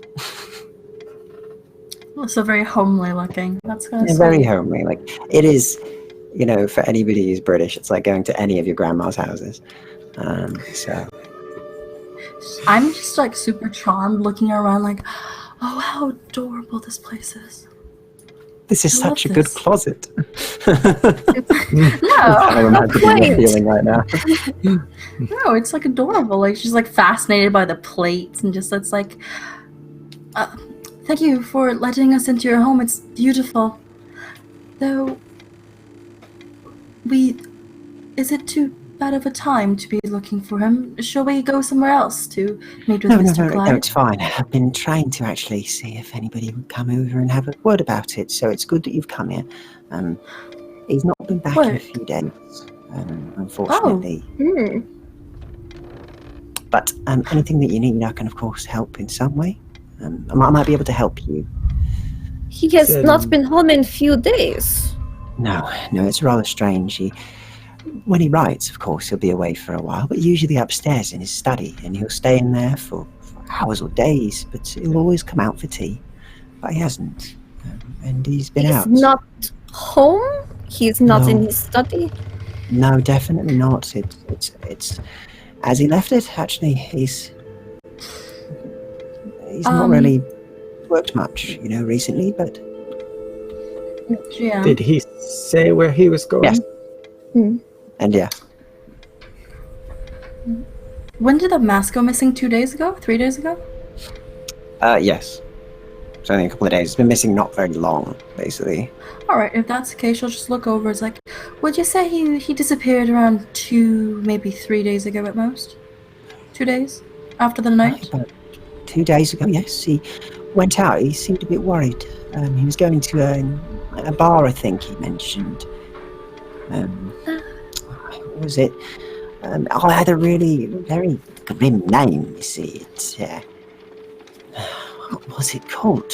She says another thing and goes, that's what it was. It was... Forgive me for this, by the way. It's not a very nice named bar, but it's the Dead Swing Bar, from what I It's a horrible name. It is, yes. The Dead Swing is not a nice name for a pub. I know I wouldn't want to go and have my lunch there. But apparently it's not that kind of place. But he said he had a job there. But yes. And as they say, the name of the bar, Delilah, it rings a heavy bell with you, because it's one that you have sang at before multiple times. It is indeed a bar owned by your mob associates from your past, and is in fact their HQ. Oh, dear me. Oh, I know, the name is dreadful, isn't it? Just like those books that he used to write. Really He stopped after a few dreadful. years. Just to clarify, Jim, do I still sing there, or is this just the name that they made again, like an old place that they just moved over to? No, you still sing there. Of course, you've been going a little less frequently, but given that they're currently pulling at strings of blackmail, so to speak, with you, you've had to sing there once or twice. You know the layout of the place. It is a big establishment, and it is indeed where they do most of their business, underground, of course, and in the back. But aside from that, the front end is rather respectful, and they do play different types of music than, in his words, the Brits know or appreciate. Does different types of lounge music in the swing. I know of Which is, the of course, place he incredibly went to. Ah. Oh, you do? I personally, Oh, that's right. I frequent there. Its front is very polite, very nice. Safe, in fact, for most people. That's a great relief. Maybe he's just had a few beers and they had to put him up for a few days. Then I'm sure he'll be back in no time. Most course likely. not. If you would like, we could perhaps go check in on that place for you. Oh, Hopefully, if you of would. course, your husband comes back to you well and safe, but you can go. Wouldn't he if it's such a nice place, like you say? Yes. Why wouldn't he? Sure. She looks over at Magdalena. Well, you know how it is. I hear the streets of London are rather dangerous, but of course, They are, I'm sure and he's it's in fine. lower, isn't it, from what I've heard? It's all the way down in that old Yes. place, the Blades, they call it. Yes, so I'm sure he is fine. Thank you so much for your hospitality. Perhaps we should get going to find him now, sooner than If later. you want to pop back at any point, let me know. I'll put some tea on and we can have some cake and we can have a chat. Yes. Yes, thank you so much. It's been lovely to No meet problem. you. May I call you Annabelle? Miss Annabelle? Of course you can. Of course you can. You can call me Annabelle. That's fine by me. Alright. If that is the case, we'll just have a lovely day, and we'll see ourselves off. All right, It was love. All lovely of you to have a meet good day. Lovely to meet you too. You're such a beautiful young lady, aren't you? She says, she kind of looks and goes, I'm sure there's many a person who's got an eye on you, but have a lovely day. You're looking ever so healthy. Have a great day, Oh, you too, mister? Doctor. Doctor? Oh, I've got a doctor visiting. How exciting. And head to the door. Okay. Yeah, as soon as we head. This is when I realized something. Is it that you're muted? Because that's something good to realize. Like trying to make sense. Oh, no, you just had a lag spike. We just had a weird lag spike. Can you say that again? Sorry? Yeah, this is when I realized I've never walked the streets of London before. So she's just like, we have a problem. Send out the Larkin signal. Problem? What is problem is? She kind of slowly pulls out her map like a tourist. I know the general location of where we were going. Ned and I were playing a game to see how many streets I could memorize. He wins all the time, but still, this is where we're supposed to go. She kind of points at the square map. Oh, you this take is where we are. Stagecoach everywhere is no problem. It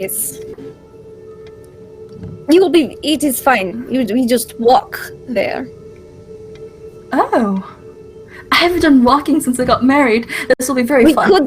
We could get cab, or I could borrow Archie's cab, but it's not far on map. So is it? I'm not very familiar with the whole conversion of how long we're going to be walking. How long would this be? Who has Streetwise? You guys use kilometers here. It's very strange. I do not have Streetwise. That's a criminal skill, more likely. So I don't have it. Intellect, is that what it is? It's Streetwise. Oh wait, I have Streetwise. I don't think any of you have it. I think I do because I used to be a commoner.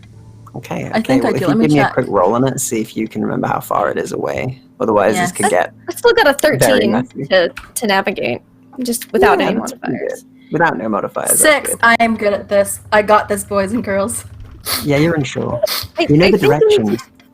You ask Larkin, and then you get there. That's the direction. Pretty much. She's just like, so. Yeah. I have a map of London. Yeah, with the map in my 13, you think I can get there? All right, no problem. So, as you all have a think, unfortunately with none of you having Streetwise, for those of you that have rolled a bit more, you believe that, yeah, you kind of know the way. Magdalena, in fact, you pretty much think you know the way. If you figure out... I walk the streets a lot. You do. No And you know reason. the area they're speaking of? However, you're in Upper London and you're unsure entirely how to navigate this bit, but you know if you go down, like there's got to be a place to go down, and then when you go down, you'll know where you are. You think, maybe. Yeah. Whether it be a safe route is something entirely different, but you know routes. Safe routes. I just eat anybody. Well, I'm with people I can't eat in front of with your right now. role, you also don't really know the risk of walking around with a rich noble lady and a doctor in Lower London, so you're fine. Are you sure we should not call for a cab? I do have things to speak with you about, and it is so dreadful to walk and talk at the same time. It is proper to walk while strolling and talking, but... Excruciating, the whole walking and talking. Perhaps we should just get a cab. She looks over at Doctor, like, Doctor, do you know how to call for a cab? Yes. Cab! Cab! And as you cab at the top of your lungs, almost on cue, one pulls up around the corner and the horses immediately stop, and he turns to you, and it's a bit of a rougher looking one, like it's not quite as fancy as Larkin's beautiful cab, and it is still closed topped though, but the gentleman kind of pulls up and looks over the reins and goes, "You called?" Yes, we need to go to... That's not a place, you need to say the We need place. to go to the dead swing. if you would not mind. Right. All right. Yeah, get on in. We'll take you there. It looks like this is safe, right?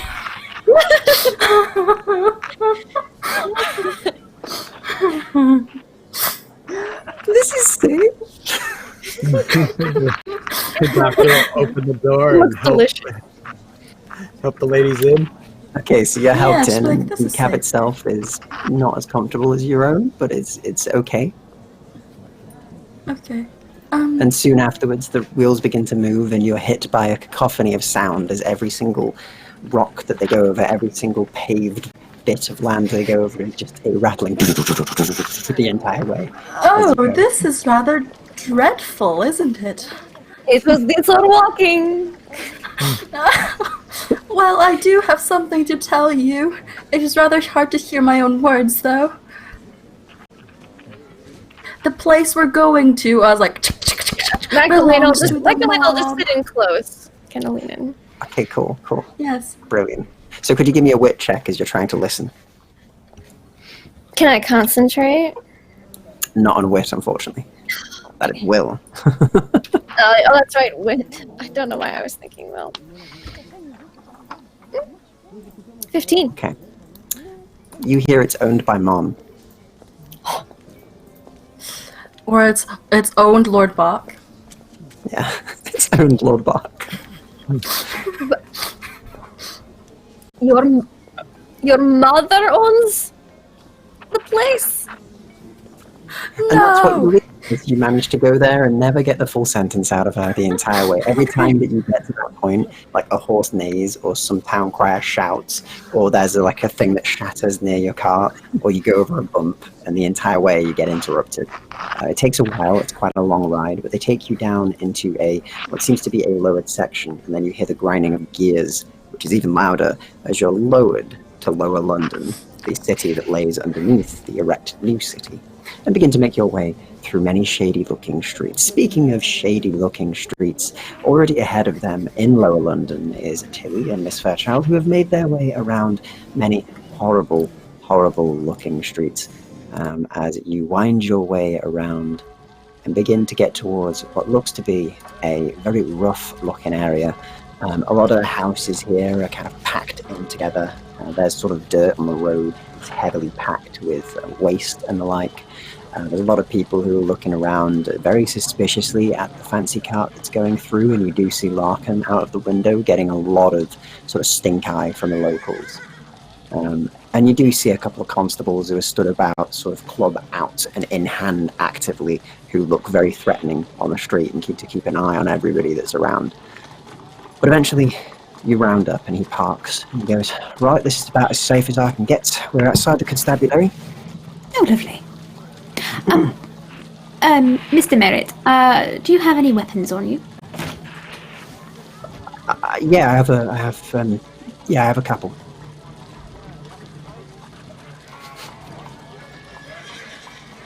All right. We're getting some weird looks. I'll just wait for you to finish your sentence, Miss Tilly. Conveyance of this caliber is seen on these streets. We would have done better walking, in truth. Perhaps, but you'd also have probably gotten robbed a few streets back. This is owned by some... Very unlikely. I'll take your word for it, Miss Fairchild. I'll take your word for it. By the way, best of luck in there. Word of warning, a lot of the constables and things, they aren't too happy. There's few of them down here in the old city. So, take it easy. Maybe don't try and annoy them. They sort of are looser on what the law says they can do down here. Is Larkin still sat up on the cab, or has he got down to... He's gotten down. He's gotten down, opened the door for the both of you, and is stood by the door, basically. Miss Fairchild would lean in and be like, "Larkin, I am intimately familiar with these streets. Do not worry." And we'll just stand up straight again. That is both concerning and not. What then, he says, and sort of straightens out his jacket and nods. Well, you two have a lovely time. I'll be right out here if you need me. Oh, And he no, gets back to his parrot and I starts don't think you reading. should be hanging around, as they do say. Perhaps you should go and pick up your mistress. We can get a cab back.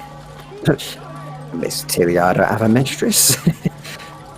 Your lady, sir. your lady. Oh, milady, yeah, that's fine.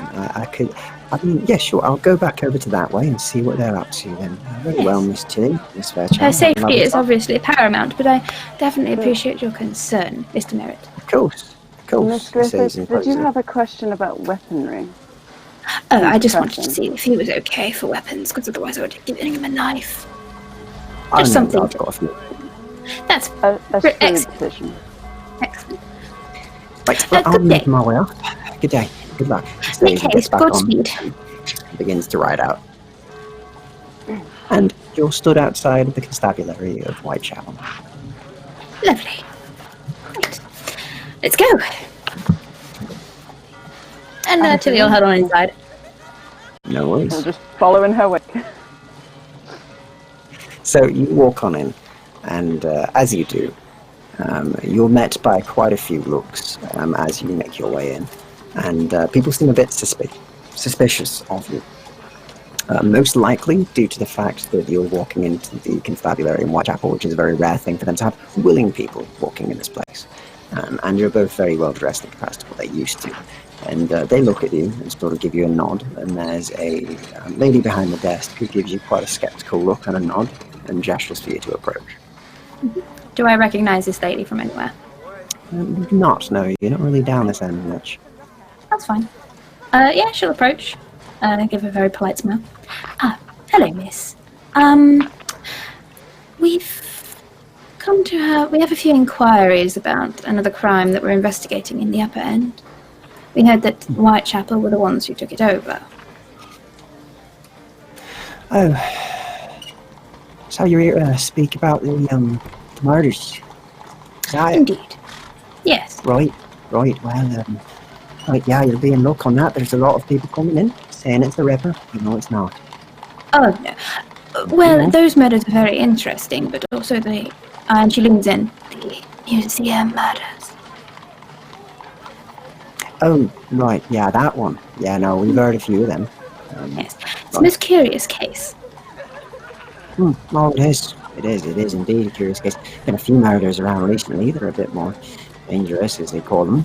She says, and she kind of looks around. All right, well, have you got any papers or anything to be here to look at them? Oh yes, and she looks towards Miss Fairchild because she's in like the Mourners Guild. Miss Fairchild kind of looks back and then turns back to the lady and produces her mourner's license. Her papers. Yeah, you take out your business card. As you take out your mourner's card, your membership card, and you hand it over, and she takes a look and goes, "Oh, a mourner. Right then. Well, if you've got to inspect the body for when you're doing the embalming, that's fine. You've already, put a few to rest. They've gone sorted, but there's one. You can have a look at them. They're just down in the freezer. Excellent. And did you have the coroner's report? Report. The reports after you've obviously inspected the body and determined their deaths on both cases.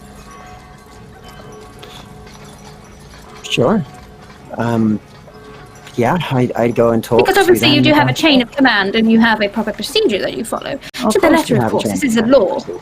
Yes. Excellent. Yeah, it is. I'll need It is, access to your isn't it? archives. You're asking a bit much here. You're asking to see the We bodies. need You to got see a the warrant. coroner's report in order to establish that the body in question is the body we For need. that, you can see the coroner.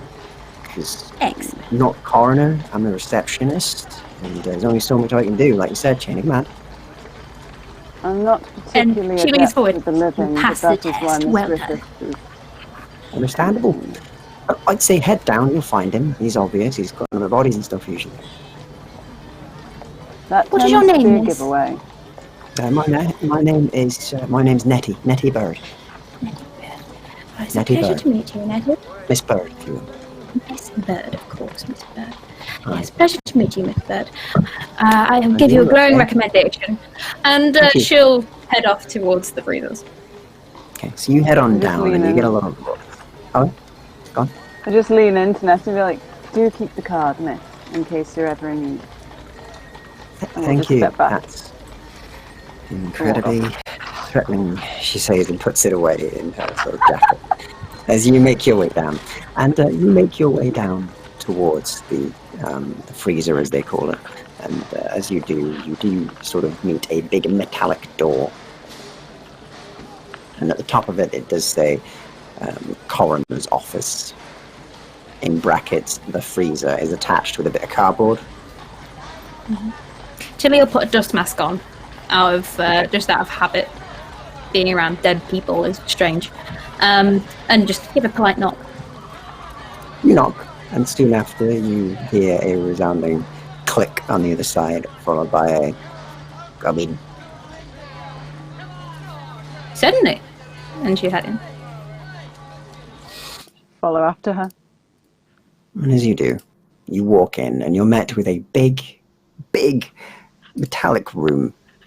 And it is absolutely freezing in here. And you see the doctor that's working in here has a big, thick coat on, and has a big bushy beard, and sort of some big, almost milk bottle-like, glasses that are massive.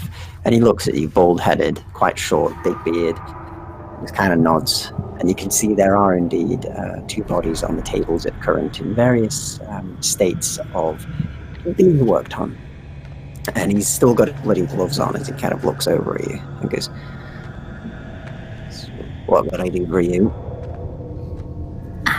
I would be Miss Griffiths, private detective, and this is Miss Fairchild of the Mourners Guild. We're just making sure everything's up to scratch down here, and to ask you a few questions on the recent murders of both Whitechapel and, of course, the Museum of Curios.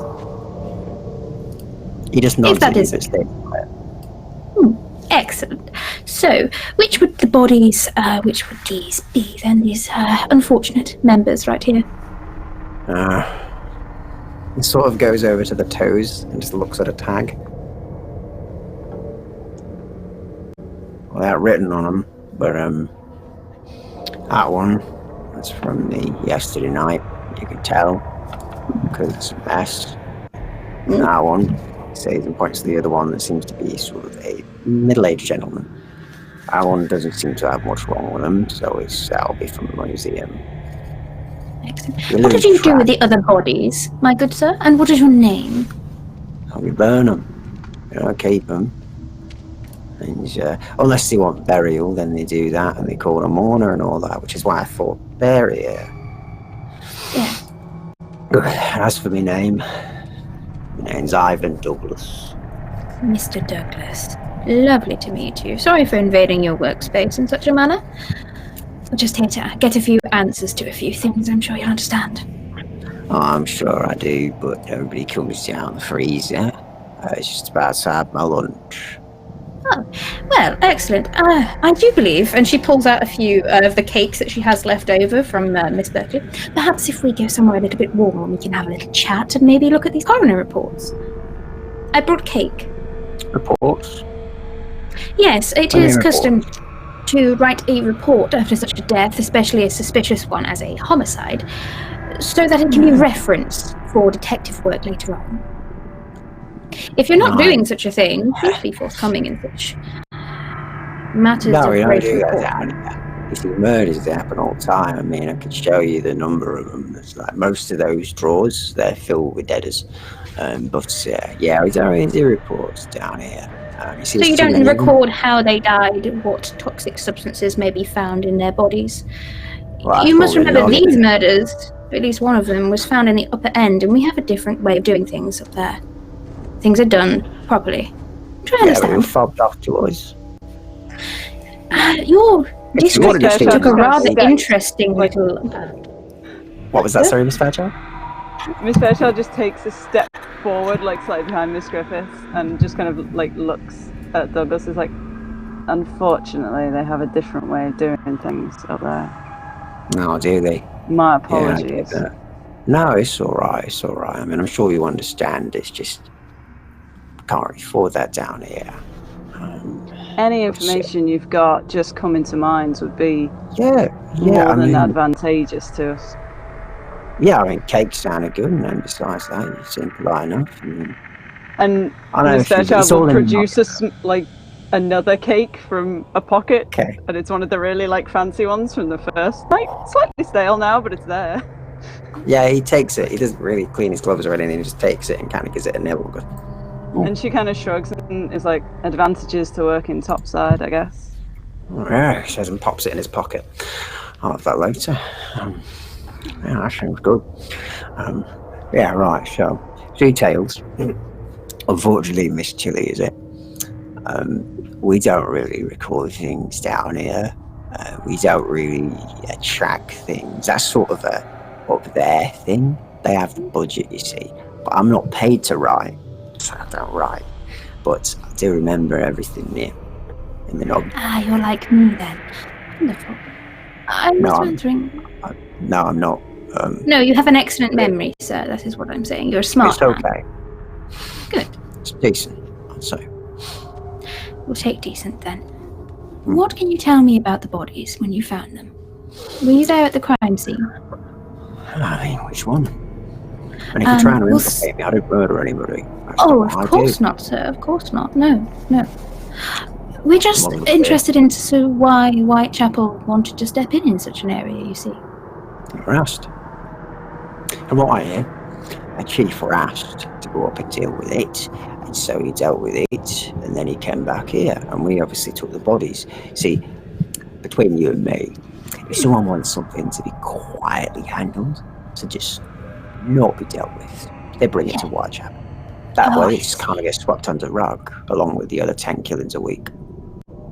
I see. I guess that helps with the alleviate mass panic. Yeah, of course. I mean, it's just generally always mass panic down here, but who asked for this? Who asked for the chief to investigate such a matter? Do you know?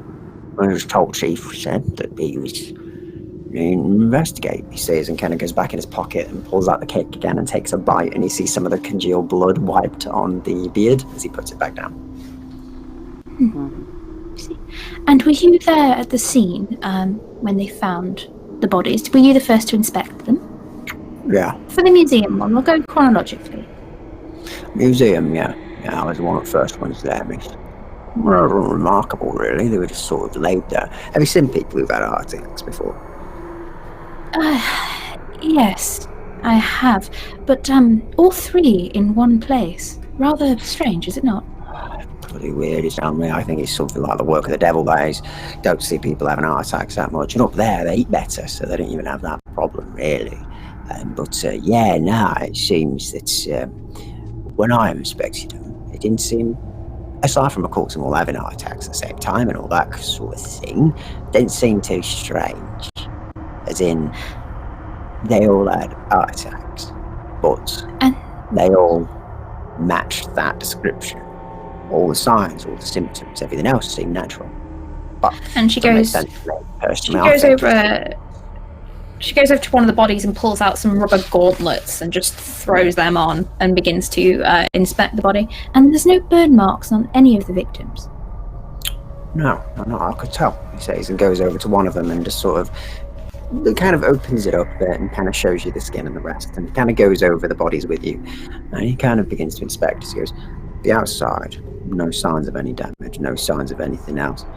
The only thing I could tell is that each of them, their hearts look a bit older than they should.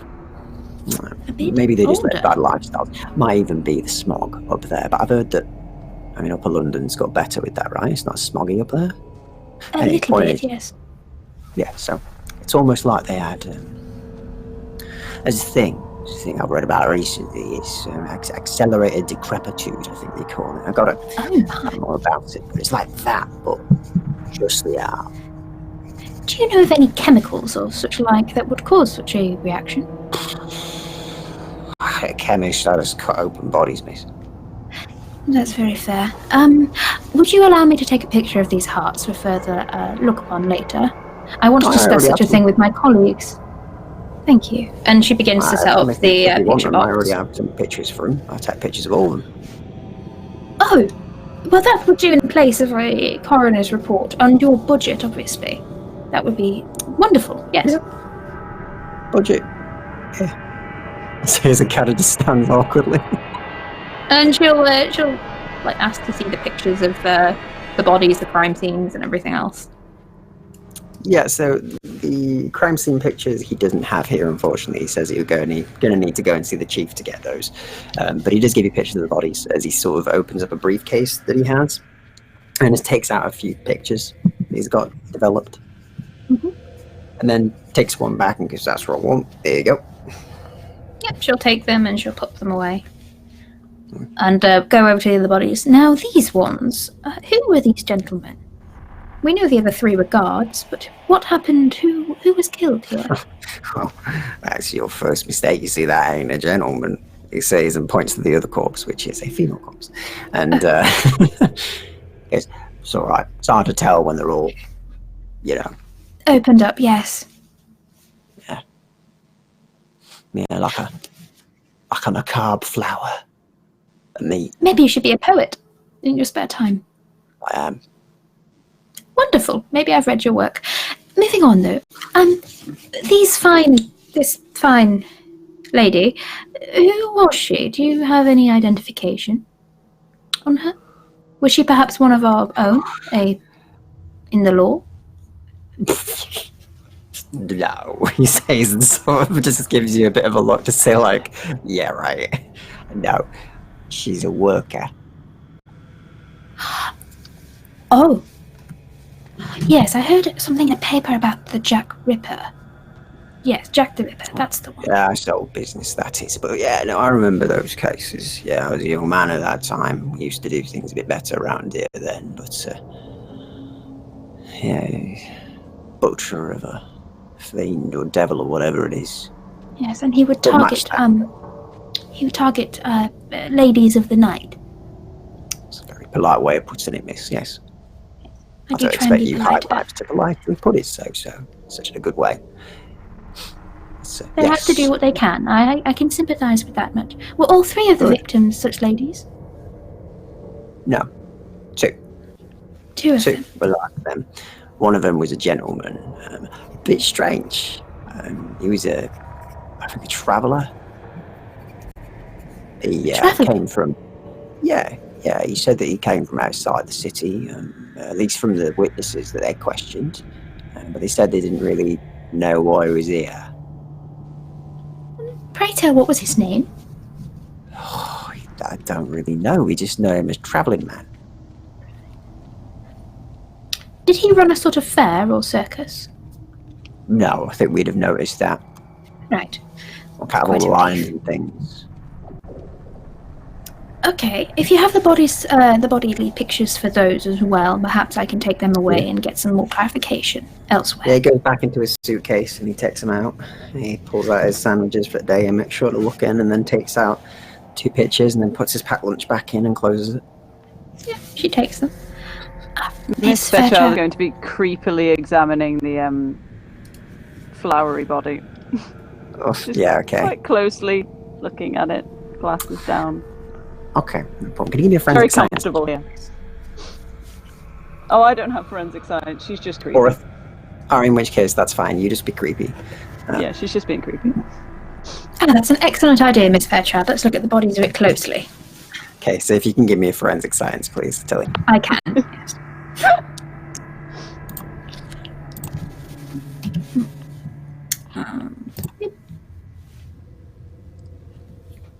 Okay. 18. On an 18, so you look over the bodies, and as you look over the body itself, the sort of it is scarring to say the least. It is one of the worst things you've ever seen. So could you give me a willpower check, please? Can I have my concentration? You certainly can, yes. Yes. I've wanted to do that for ages. What is this? Will check. Mm-hmm. Am I making this as well because I'm looking at it, or is it only a You're forensic okay. science thing? You're Okay. a mourner. You've seen worse. Yeah. Dead folk are cool. Oh, 24. Yeah. On a 24, you manage to sort of stomach it for a moment.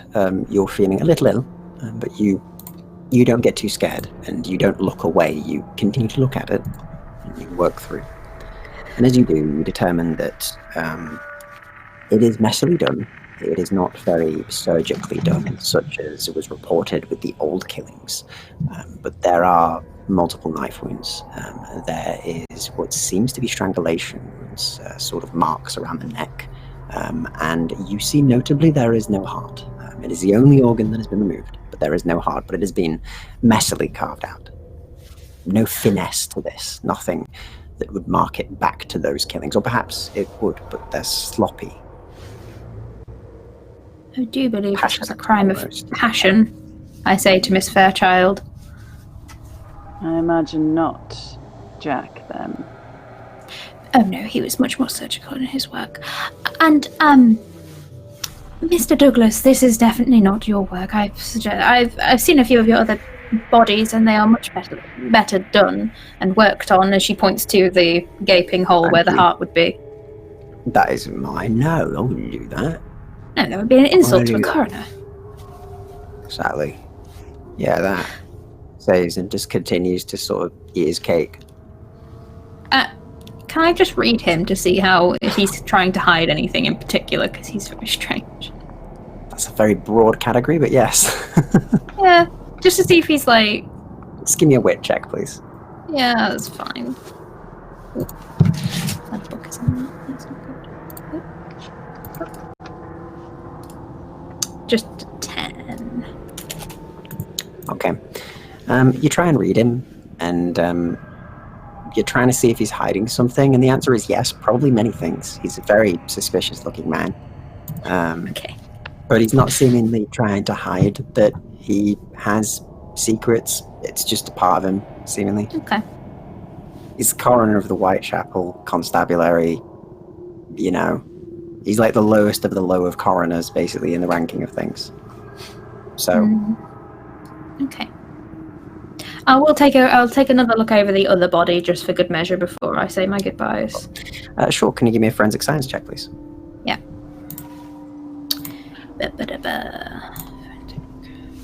I'll just roll it and add 3. 19. 19. So as you look over the body, you determine that it is, as he says, whilst you have very little knowledge in the signs of which he's talking about, everything to your sort of look is intact. There is no sort of anything you can notice that is out of the ordinary. His sort of diagnosis before seems to be correct, but the heart does indeed look incredibly old, withered almost. It's strange. Okay. Mr. Douglas, I am going to take some samples for further forensic testing. Yeah, sure. What do you need? I'm going to take a few samples of this decrepit heart, a few blood samples of both. I'm not one for usually transporting organs across a city, so I would require something to keep this in, if that's okay.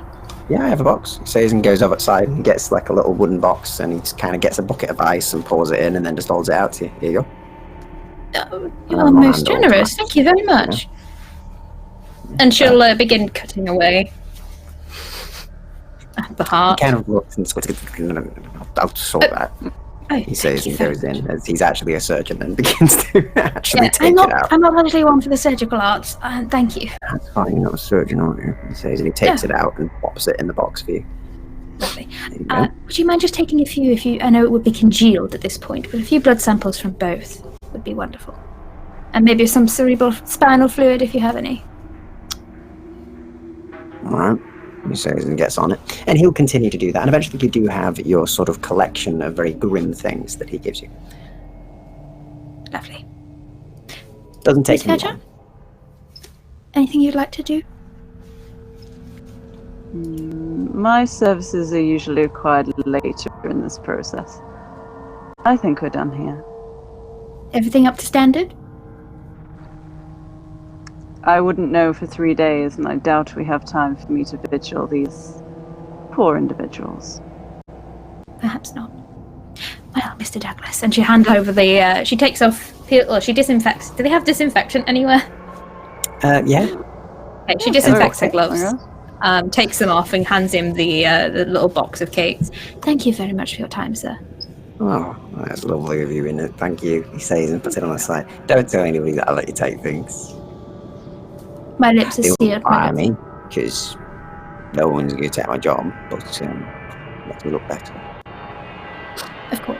Wouldn't No, say a everything was word. definitely up to scratch here. You've been most helpful. Thank you very much, sir. Thank you. Many thanks. And she'll head out. And she'll take another business card and just leave it on the table.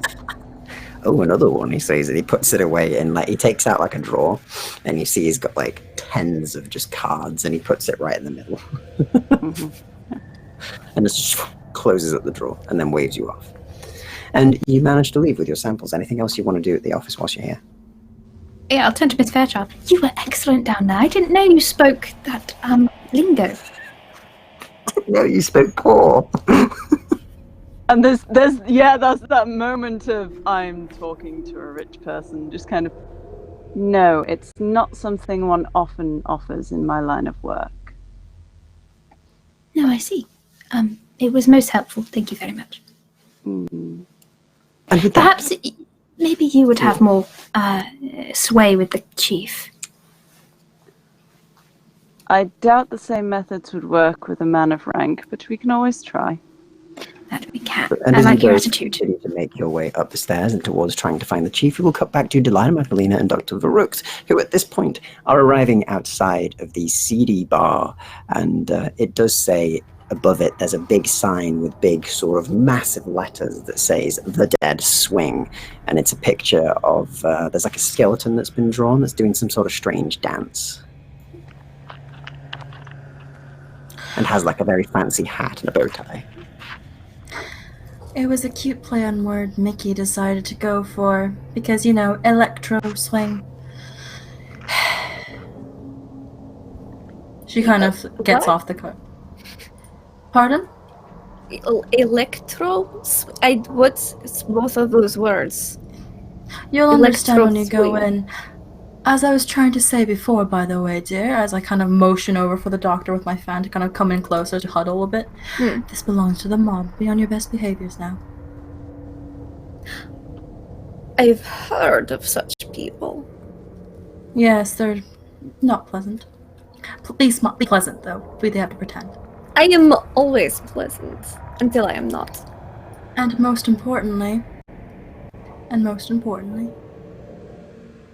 remember, you can be smart.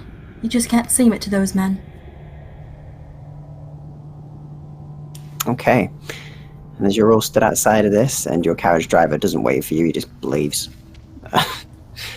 You're stood in a rather seedy area, not too far from where Whitechapel is, but you're stood outside of it, and music seems to pierce outside, and you hear voices from within, and the clinking of glasses, and cheering of men.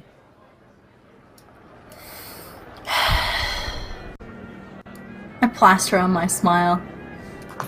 And, you know, push open the door.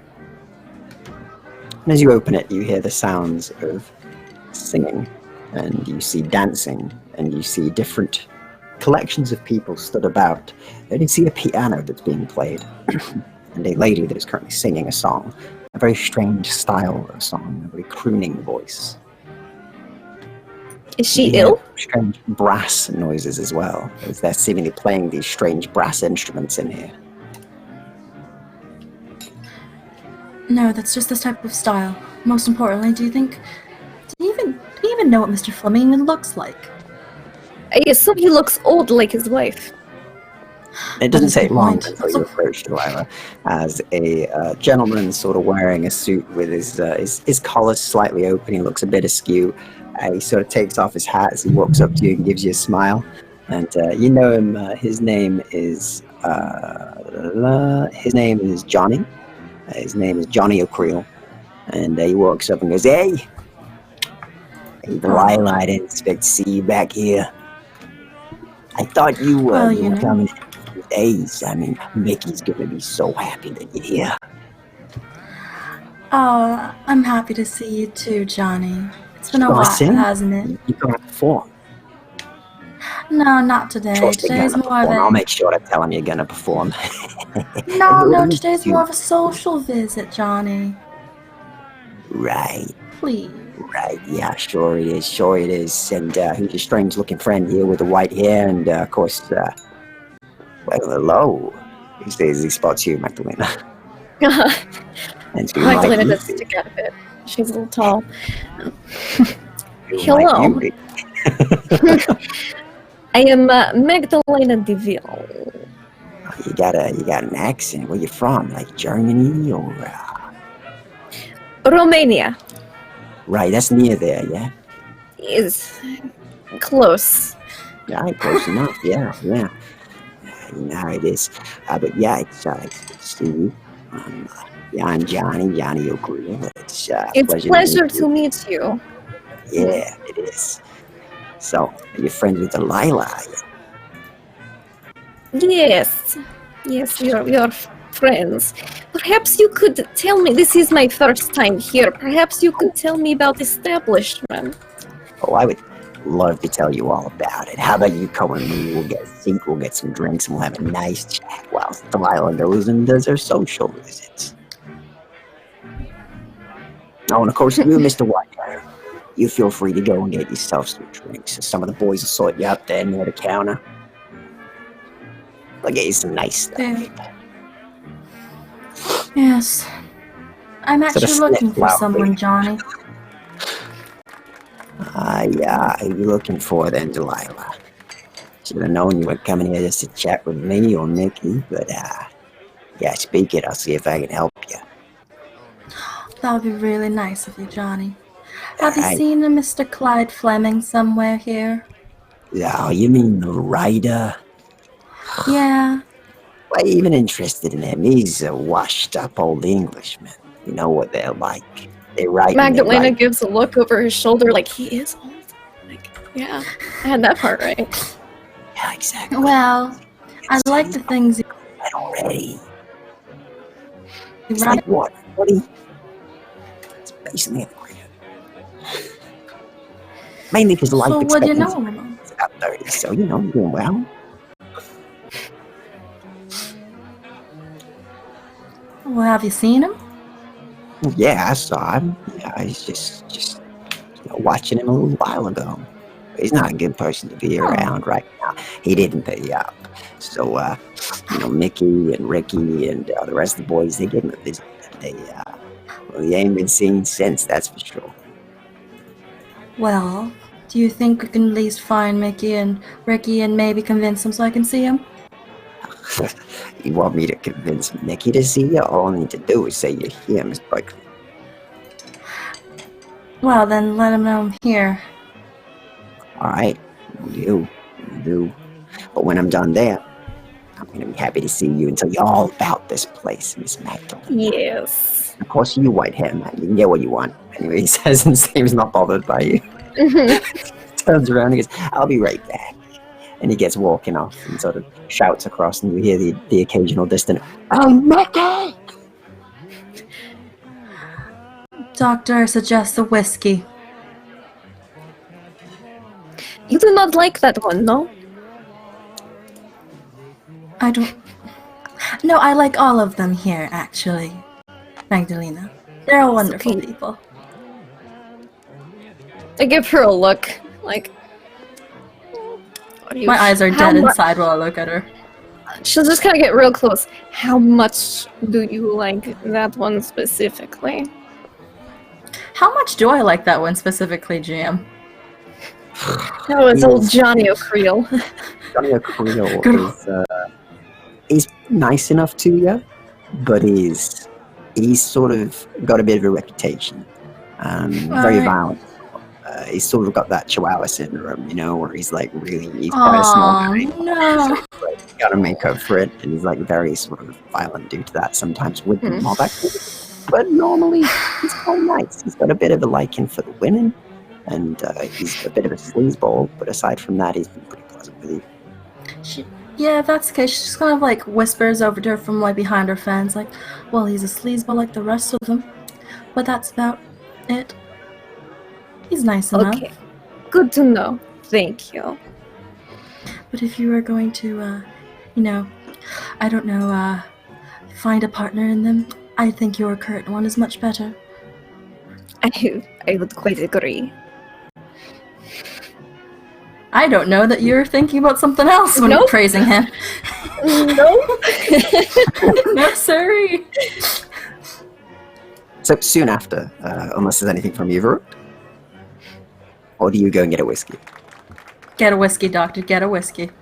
You muted. We can't hear you, doctor. The music's too loud. It's very loud. It's like noise, incessant noise. Are you sure you don't want us to accompany you to this meeting? I'd prefer if you did. He's been making inappropriate gestures recently. I don't really like talking to Mickey alone. Then I can skip the whiskey for now. You should try it, though. It's the best thing they have here, other than the cocktails. Even Ned likes the whiskey here. That's one of the only drinks from America he loves. Well, we will accompany you, and then we will partake. Excellent. I don't look over at Magdalena, because I don't know this. No parking for us. Anyway. Okay, that's okay. She goes on, puts on the smile, changes her pose a bit. All right, cool. So soon after, Johnny comes back and he sort of moses his way through the crowd, only really visible when he gets closer to you, as he's kind of trying out how short he is. But he kind of makes his way back and kind of looks up and goes, "Hey, yeah, I'll see you, all right. He's happy to see you in a bit. He's got some business to take care of right now. He's got a couple clients in the back. He's got to go and, he's got to go and serve his contractual obligations. But once he's done with that, he's happy to see you, Miss Delilah, and white hair. Well, don't you want to introduce yourself, Doctor? I am Doctor. And That's all he knows. So I really care. But speaking of introducing yourself, he says and kind of turns to Magdalena.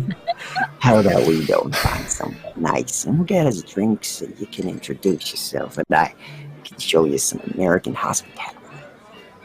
I would love that. Thank you. So would I. Very curious about this American hospitality. Oh, I'm sure you are. He says, and sort of leads you off to a nice quiet corner area where he orders in some drinks and you get yourself a nice quiet booth. And he sort of shoos people off quite heavily as the two of you are left alone for now. And he begins to tell you stories about his old home in America. Mm-hmm. And tell you how I amazing pretend to be very interested. Yeah, he tells you all about how cool he is as well. That's pretty much a focus. Mm-hmm. He's telling you about how he's this real impressive guy. The rest of the boys, they look up to him because Yes, I imagine so. he's the muscle of the gang. Very The way he sees impressive. it, and he's like, yeah, they're all a bit scared of me because on account of me being real tough and stuff. You know how it is. Mm. Yeah, Yes. yeah, exactly. You seem What like about a you? real tough guy. Oh, I am. Yeah, I can show you how tough if you want. Yeah, she's gonna be out here in front of all these people. No, of course not. We can't kick up trouble in here, but we gotta keep people in the back. I can show you. Of course, you can't speak of it. They're meant I to would be back never there. dream of speaking of it. All right. And when we're done, you can appreciate how tough I am. I'm sure I will. All right. He stays and kind of gets up and just kind of follows you and touches and begins to walk away. And you disappear off into the back. I'll leave you there for now. The rest of you. I just kind of looked at this dumbfounded, and then I look at the doctor, and I'm just for a woman with such fantastic taste in food and art, she has the most awful taste in men. Oh, I'm sure that, I'm sure it should be fine. I'm very worried about it. Johnny's not really nice towards the girls. He's not very faithful. See, sometimes the id overrides the superego, and individuals need to do what they need to do. Hey, Ned says that sometimes. Yeah. He talks about those ids and egos and super egos and things like that. Yes. And the doctor's I like, keep thinking this. You two must absolutely meet. I'm sure you get along famously. He's also like you, brilliant, very smart. Thank you. I appreciate that. As you're sort of talking, that you hear some like almost thudding footsteps, and to your side, just over you, hovers this massive shadow, a very broad shadow, and he sort of tips his hat to the both of you and looks down, and you recognize this gentleman, Delilah. This is Ricky. Oh, hey there, Ricky. He's known as. Anyways. It's good to see you again, Miss Delilah. Of course. How are you doing, Ricky? Good enough. He's been doing some work on the shift, on the clock right now, but I heard you need to see Mickey, so I'm here to help you go and see the boss. Alright, do you mind if my companion accompanies me? Your companion? No, I'm sure he's fine to companionize you. He kind of takes out a book from his pocket and looks through it and goes, I am a doctor. You.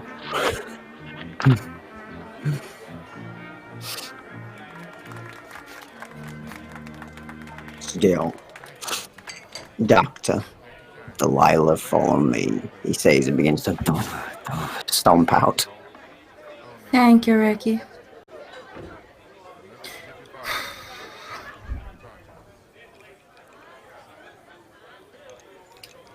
Just following after him. Okay, so you follow after him, and he begins to wind his way to the back of the bar. And as he does, you make it out towards the less social area as he opens up a door and then lets you both through and closes it behind him. And you enter what looks to be a more extravagantly decorated area, which is very fancy. And there's a couple of portraits on the wall from back in, of course, the New World, America, and some paintings of locations and buildings that you've never seen before, Varut. And eventually you're led down a hallway where you do hear some distant thudding and sort of the sounds of a beating taking place and some sort of pegging and pleading, but Ricky doesn't seem to bother with it as he goes straight past and to the door at the end, and then just kind of knocks 3 times and opens it. When there seems to be no eyes on us, the doctor will roll his shoulders and loosen his gun in its holster and pull his coat back tight. Okay. So you can give If it a I go. see this, I feel safer. Yeah, you feel a bit safe about that. And Ricky sort of like gestures with a hand and goes, "You may enter." Thank you. Oh, and if I hear any gun business in there from you, Doctor, I will be breaking it, and I won't want to do that. So you best keep that safe. I'm a doctor. All right. I'll be right here. Going in. Let's go. As you enter. Yeah, walking in. A massive slab of a man. And you walk in, and behind the desk, you see sort of a very, very well-dressed gentleman in a pinstripe suit with sort of a bow tie and a nice shirt, slightly opened. And he's not got a hat on right now, and his hair's slicked back, and he's got very sort of clean-shaven face. And he sits back at his desk, and there's what looks to be a revolver on it. It seems loaded. And he leans back and just gestures for you to come in. And he looks up at you, Delilah, and smiles a bit. That's charming, handsome smile that he's always had. And he gives you a good wink. He goes, "I knew you'd come back to me. Welcome back. Come on in." All right. I'm a step behind her and to the left. So like I'm her servant or her doctor. I'm not equal in any way. Oh no. Never. Yeah, Thank you. So, I walk in and I give him like a kiss on the cheek, like one at each, in greeting before I'll go and sit down. Well, welcome to both of you. And Doctor, how's things going? I've heard your clinic's going well. Thank you for knowing who I am. It's my business to know things, Doctor. And I assure you, I know plenty. So, what brings you both here? You going to the chase already? Maybe a little bit of pleasantries, he says, and sort of takes out a bottle of whiskey and begins to pour 3 glasses and then slides them over to each of you. Are we here to talk business or are we here to talk pleasure? She thinks about it. It's a little bit of business, actually. Dreadful.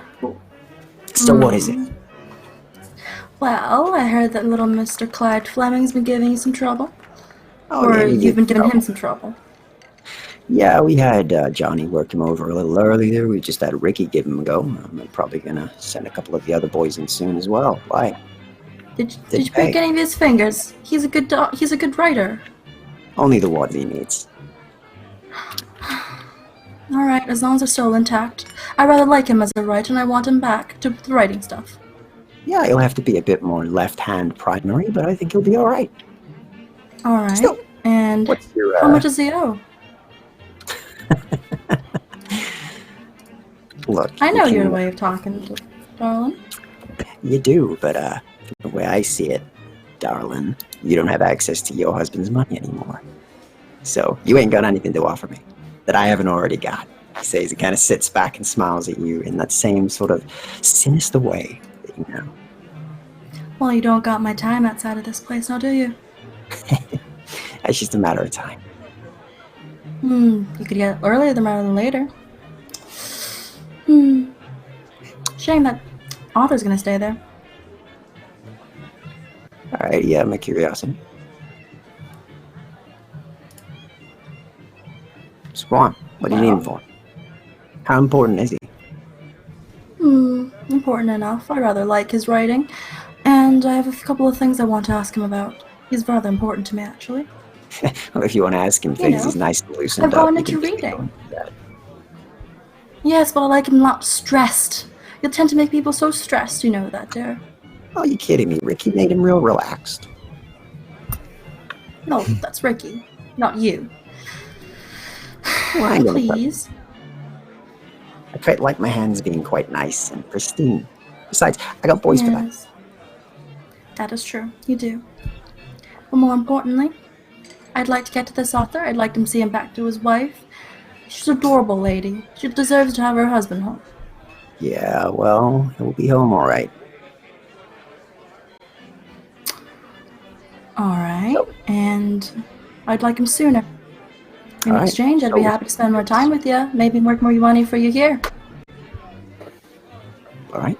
What about a date? Just one. How's that? For old time's sake. Mickey, you know I'm married. Well, the way I see it, husband's not around. Disappeared, didn't he?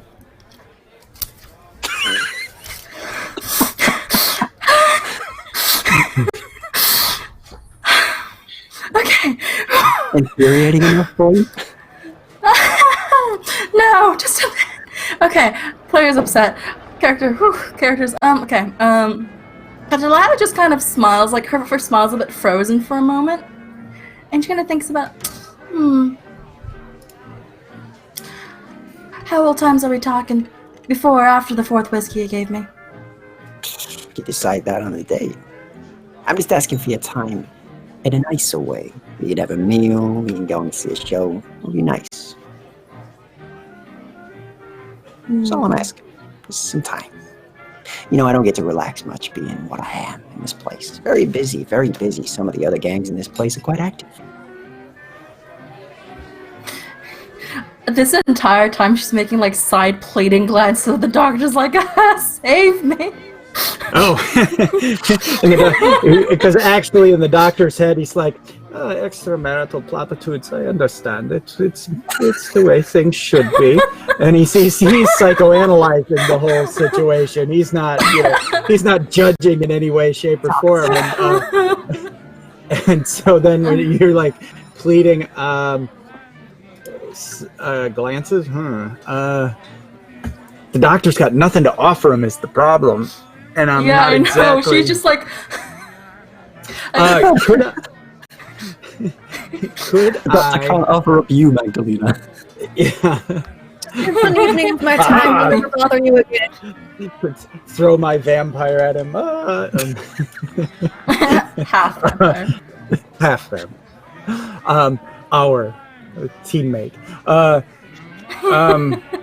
Could I possibly use etiquette to try to steer things a little bit and sort of certainly. Set it up so that my factor will talk to your factor to set up this date at a future time or something like that? No, sure, you can give me that. Just give me a very quick psychology check first, though, please. Sure. Just so you can sort of read this person first, given your versed in those are. It's best for you to sort of get an idea of them first. Yeah, Maybe your that's awesome. benefits, which would be good. Bam. 17. That's a good 17. So you reading the room and reading his psychology a bit more. You can tell he's sort of a little bit obsessed with Delilah. And so you can probably leverage at least that term with your etiquette a bit more. But also he's a person who loves control. That's evident from what he's like. In other words, the way you might want to word this is to his benefit entirely. Not saying that I'm going to put a roadblock in front of you for this. Just sweeten him up a bit. And then you can give me your etiquette roll. And tell me what you say. Okay. Something along the lines of, being the powerful individual you are, your calendar is probably very full. And you would have to maybe find, if you do want this to be the kind of experience that you're looking for, you may want to pick a better time.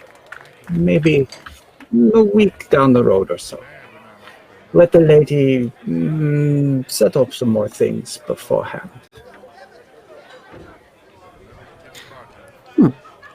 Cool. And you know me, Mickey, I do like preparing for my shows and, well, looking pretty in general.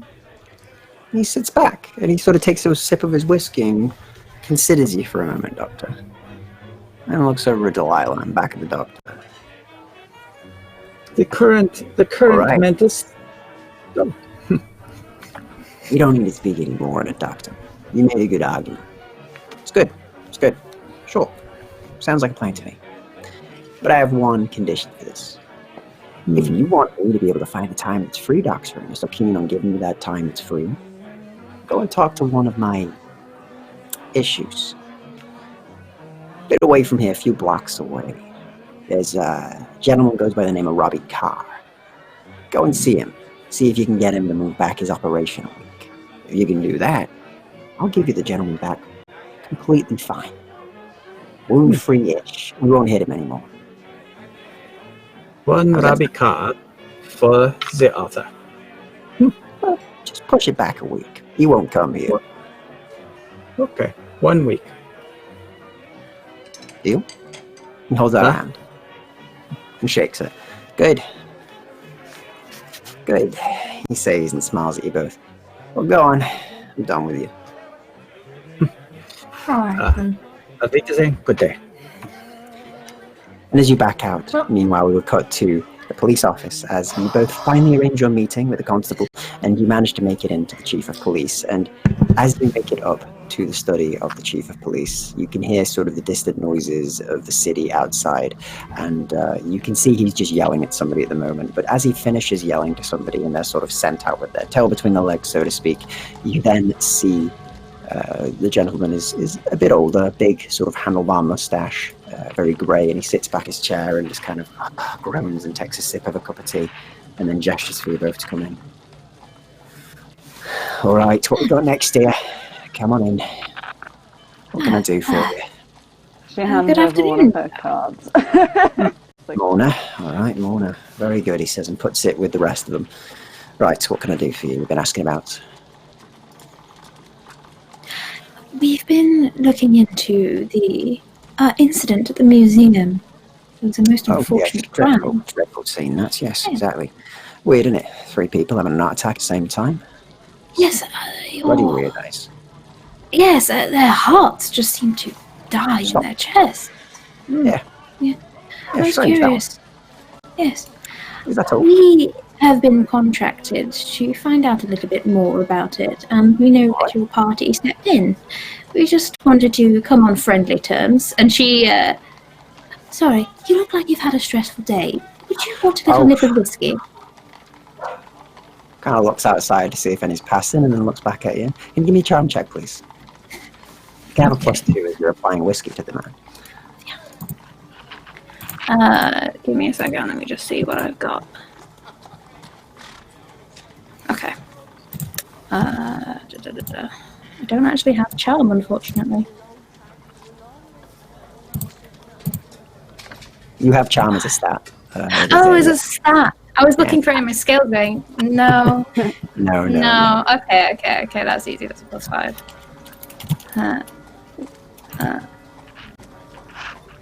I might tempted for a reroll. I'm gonna use my lucky. I'm gonna use my one reroll. I want this to go well. Let's see what you get. Let's see if fate looks better on you. No, it looks worse. Better on you. Okay, that's fine. But he still takes it and goes, all right, thank you. That's lovely of you. Good stuff. That's you wanting to know what? We're just wanting to know a little bit about, well, it's quite unusual for Whitechapel to step in so far out of where they normally go. And it seems like a lot of work on your shoulders that, quite frankly, I don't believe you need, good sir. Good, only a bit quieter than usual. Only 7 murders a week here at the minute, and that was quite good. That was quite manageable. All local, so there wasn't much investigation needed. Mostly gang stuff, it is. But that one was weird. We got called all the way up to the upper city into fancy entertainment district. It's quite nice, actually. Weird that they called us there. Also weird that there were 3 murders night after. We came back. But, from what I remember, we walked in, we found them all. They were now in the back end, a bit near the occult section when I visited last. All of them were pretty dead. None of them were alive at all, all completely down, but no sign of violence, no sign of a struggle, just all 3 of them, just as if they fell backwards right off their feet. All so unusual. Contorted in pain. Yes, well, heart attacks might be quite painful. What do you remember a little bit about, how did from your perspective, Chief, my apologies, was there signs of a break-in, or was the locks picked, or...? No such thing. No signs of a break-in. Locks were all fine. We had them checked over. The actual place itself seemed very secure. I don't really know how. It's almost like, if I had to say it, it'd be almost like somebody opened the door for them. That's what I think. That's my hypothesis of it. The way I see it is that it was something from the inside. Maybe one of the 3 of them. They had some sort of associates with one of the mobs or one of the gangs, maybe, and they probably opened it up from the inside, took it out, and sold it. Which reflects what I think we've heard about, because little birds, they tell us that they do whisper. At least one of the items has got some association with the American mob that's moved in. Which, I know of the 3 items, we're kind of trying to limit and mitigate the damages they might cause. I do believe one of them may be linked to your recent murders, the Jack the Ripper-esque killings. Well, I could tell you this much, they weren't beaten with a mask and they weren't hit with a crown, so probably the knife then. That's probably what cut them open, if that's the case, because those other 2 can't murder anybody. Well, and this is obviously between you and me, my good chief. The mask is... it can elicit desires from people. It can make someone appear charming and speak to them in a strange way. If this mask got into the hands of someone with violent tendencies, then... Right. I know how it sounds. There's Penny dreadful about that, actually. Yeah, I remember it. The Mask of Terror, wasn't it? Yeah, I read them when I was younger. Yes, that's by Mr. Clyde, yes. Yeah, it is. That's not quite real, Miss Tilly, unfortunately. What it'll be is some people got in debt, they opened the door from the inside, and they drugged him or something. He died. That's what we put it down as. Case closed, really. Yes. And what of your recent, more violent murders around here? What do you have on those? I heard you had witnesses. That's quite a good lead. We had a couple. Very against speaking. Witnesses tend to be. I mean, what they may have seen, can't blame them for that. But we've got it in hand, Miss Tilly. I'm sure you do. Can you tell me a little bit more about this American mob? They seem quite frightful. Oh, they're bloody annoying, that's for sure. You see some at local lots, we don't turn a blind eye. But if they ain't causing us harm, we don't cause them harm. Not worth our paycheck. But this lot is vicious. They've been causing problems with the other gangs, putting them against each other. And apparently they've been moving into some of the other territories. After what I hear, they're quite vicious people. Very aspiring, you could say. They want to have a monopoly on everything. It's apparently the way they've said it.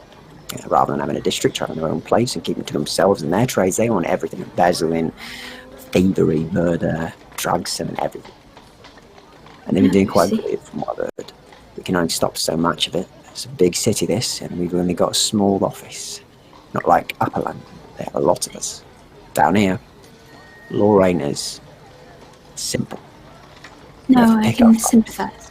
I can sympathise. She actually slips over the private investigator card. I have links to both. I like to work between both sides, you see. I see. Well, fair enough. Would the name, this aspiring crew, would they be headed by one Dillinger? I've heard that name. Upper London is getting a whiff, I'm afraid. He takes out a note and kind of writes something on it, and then hands you it over. Goes, you best get on out of my office. Thank you very much for your time, sir, and I do hope you have a better day. Yeah, he downs the rest of the whiskey you gave him, and then nods at you, and then gets on back to a tea. You too, Miss Griffiths. And you'll stop, and you won't mess with them Dillingers if you know what's good for you. We'll see what Upper London has to say, I'm afraid. It ain't their word to give. And you leave. Miss Fairchild, anything before you leave? I just kind of watch him, and just as I'm leaving, I just kind of lean over and say, Up London gives their word, we all jump. You know it's the way. And you know they don't want any word of any Ripper-like killings. Not after last time, there was near panic in these streets. She may not look much, but she's doing her best to try and put this down. If we come back, just give us a nod. We only want information. We're getting leaned on by some toffs. Give me a charm check, please. And you can have a +2 for that. No! That was a good speed. Okay. Miss Fairchild, you're so lovely. Oh, she really hates doing this. Right. So it's +2 and +1, so it's +3. No, it's an 8. She's not charming. Do you want to use a second chance on that?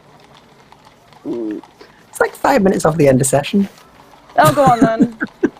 Might as well. Go on then, why not? Alright, give it a go. Alright. So let's see what you get. Okay, so it's plus, what was it, 3? That's 12? 12. 12's good enough. He nods at you and goes, right, yeah, I understand that. In which case, I'll keep my ear out. If I have anything else, Miss Fairchild, you'll hear about it. I'll send it to your mourner's office or to your house, wherever you wish. You'll be safe out there. Just get word.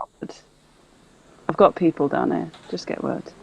And I give him a deeper curtsy than his rank would really relegate, and then I leave. See his mustache twitch a bit more than it should as he smiles a bit. And then he gets back to his tiring work of being a constable in the most hated part of the city, in a city that doesn't care for him. And the both of you make your way out. Meanwhile, across the city, in a seedy bar, in the back end of it, Magdalena Delilah. Oh no. Yes. That's me. Our lad. That is you. And you make your way out from the front end of the bar to the back end, where Johnny, the sleazy mobster, leads you all around into a back area. And he kind of gives you a smile. And he kind of gestures over to somebody that's, quite beaten. And he is, there you go. That one. Do they look old? Wild. You look old, yes. Oh, it's old for days. I brought him in. You see, he was trying to run away, and I found him. So I gave him a bit of the wine too, and I brought him in. What did they do? They didn't pay. That's what they did. They didn't pay. So you see, Heard of such things. We had to show him what for. We had to give him a bit of a reminder. We can't be too gentle with these British folks. You see, they are Yeah, you give him an inch, he'll take a mile.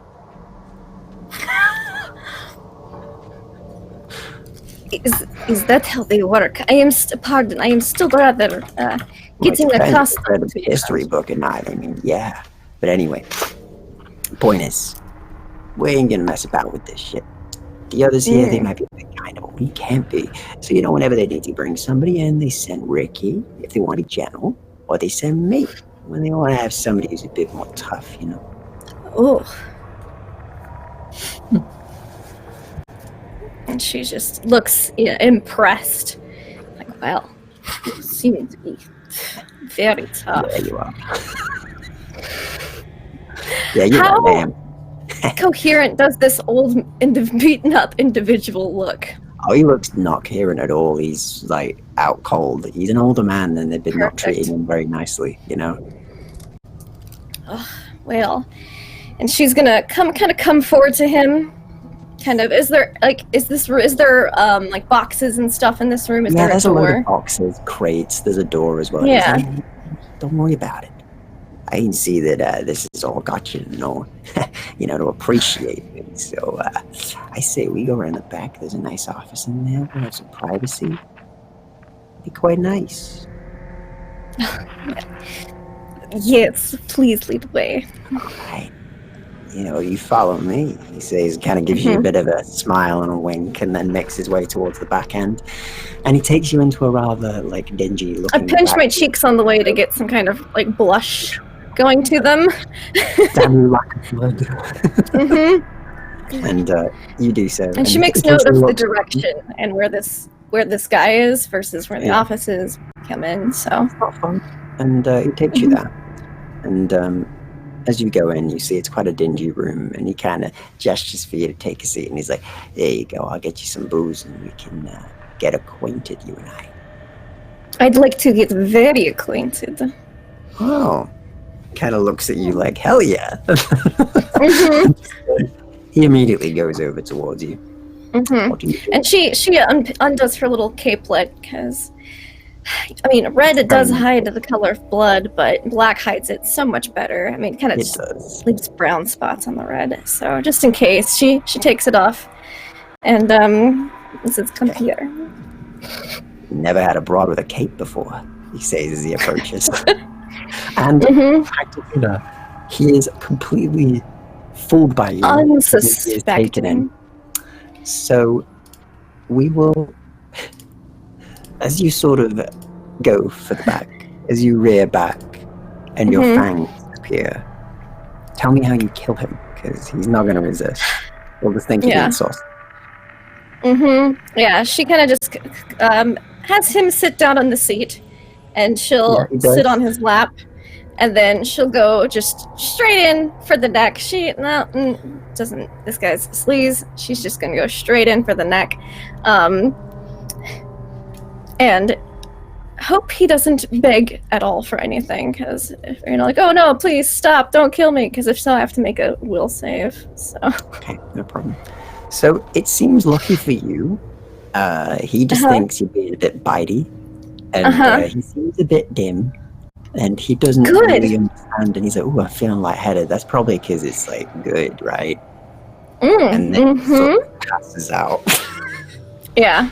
And as he passes out, you may, of course, stop, or you may drain him dry.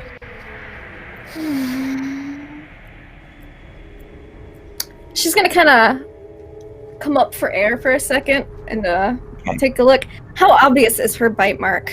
Is it right now quite obvious? But you can probably seal that up. You can seal up your bite wounds before you leave them there. Yeah. She'll drain him then. Apparently this guy's a sleazeball, and you know. So you finish draining the corpse, and Johnny is no more as you kill Johnny. And of course, restore some of your humanity as you drain him dry. Dad would be proud.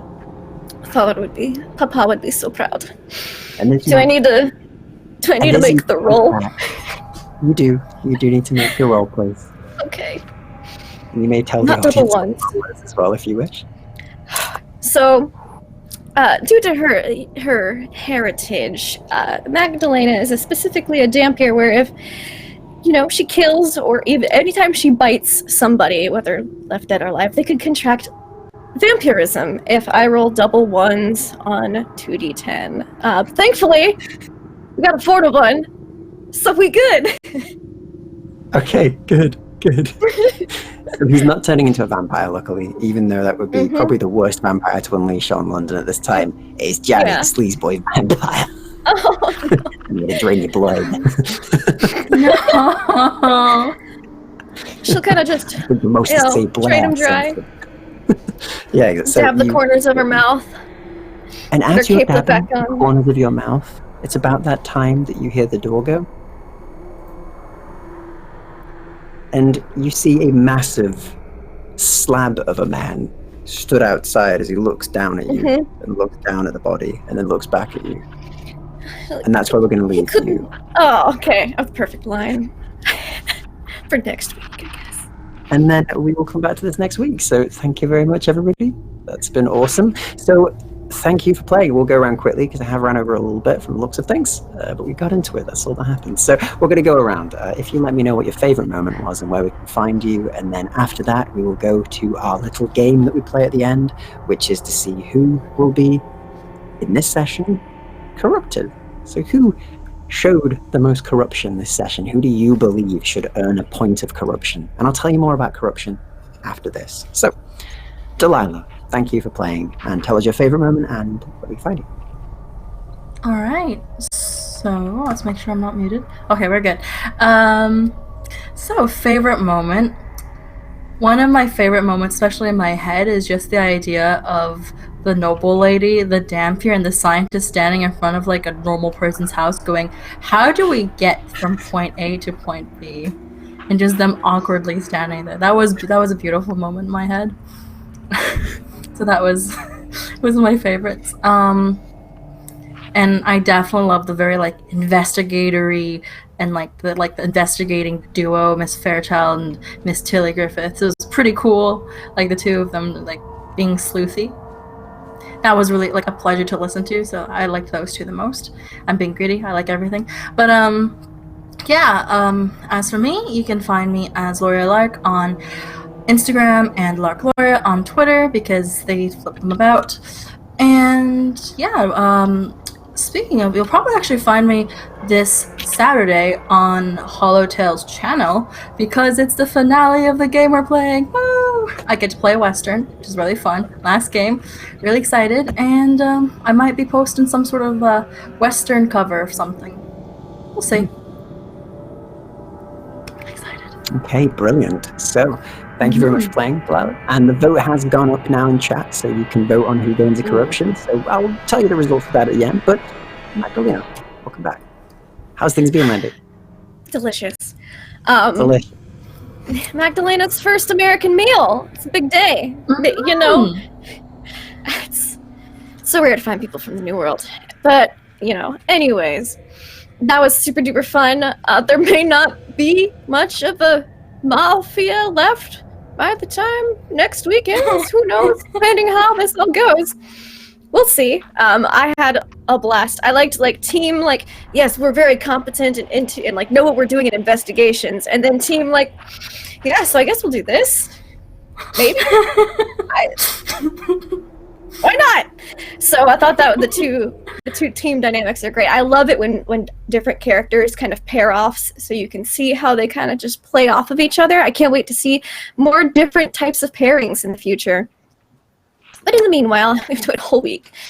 You can find me at Laugh Love Lindy, Twitch, Twitter, YouTube, all the social media stuff. I do play in a lot of tabletop RPGs on my channel, specifically every Monday and Tuesday. We have Mondays in Exandria and Mists of Ravenloft, and it's getting real spooky in Mists of Ravenloft, so you should check it out. Also, this Saturday morning, 10 a.m. to noon Eastern, we have our once-a-month campaign, Teenagers from Outer Space, which is basically fun Saturday morning cartoons. If you haven't checked out a system, it's super duper fun. And you can find me here back on Encounter Roleplay on Tuesday for Tentacle Tuesday, because I love me some Call of Cthulhu. Oh, and in 5 minutes, maybe 5 to 25 minutes, you can find me on WebDM's channel for Game There.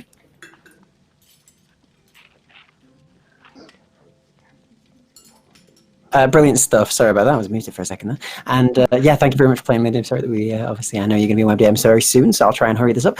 Dr. Varut, thank you for playing. I'm Greybeard Tavern. Look at my Twitter, all the schedules there, and you can find me doing that. Sunday mornings is my show on my channel, and I play with all kinds of fun toys while we play Darkest Dungeon. So come on by, and we'll have some fun. Other than that, I'm good. I just want to get back here to see what happens next week. My favorite part, again, like everybody else, is the dynamics.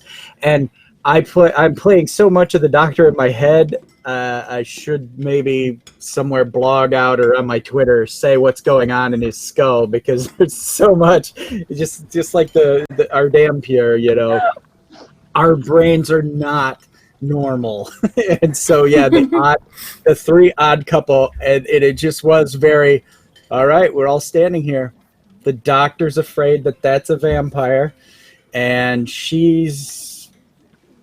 I've got secrets with the Berkeleys that I can't talk about right now either. So yeah, there's so much going on, but keep watching so you can find out. It's like an episode of Dark Shadows with guns and zombies. So I love it. And okay, thank you very much for playing. And Tilly, thank you for playing. Yeah, hi. I'm Humbledore. I've had so much fun playing Tilly today. Favorite moments are either, like the rest, watching them try to get from point A to B while none of them seem to have streetwise, and it's like, oh dear. Or playing posh cop, cool cop with Fairchild. It's like sweet. I could do that all day. It's so much fun. You can find me on Twitter.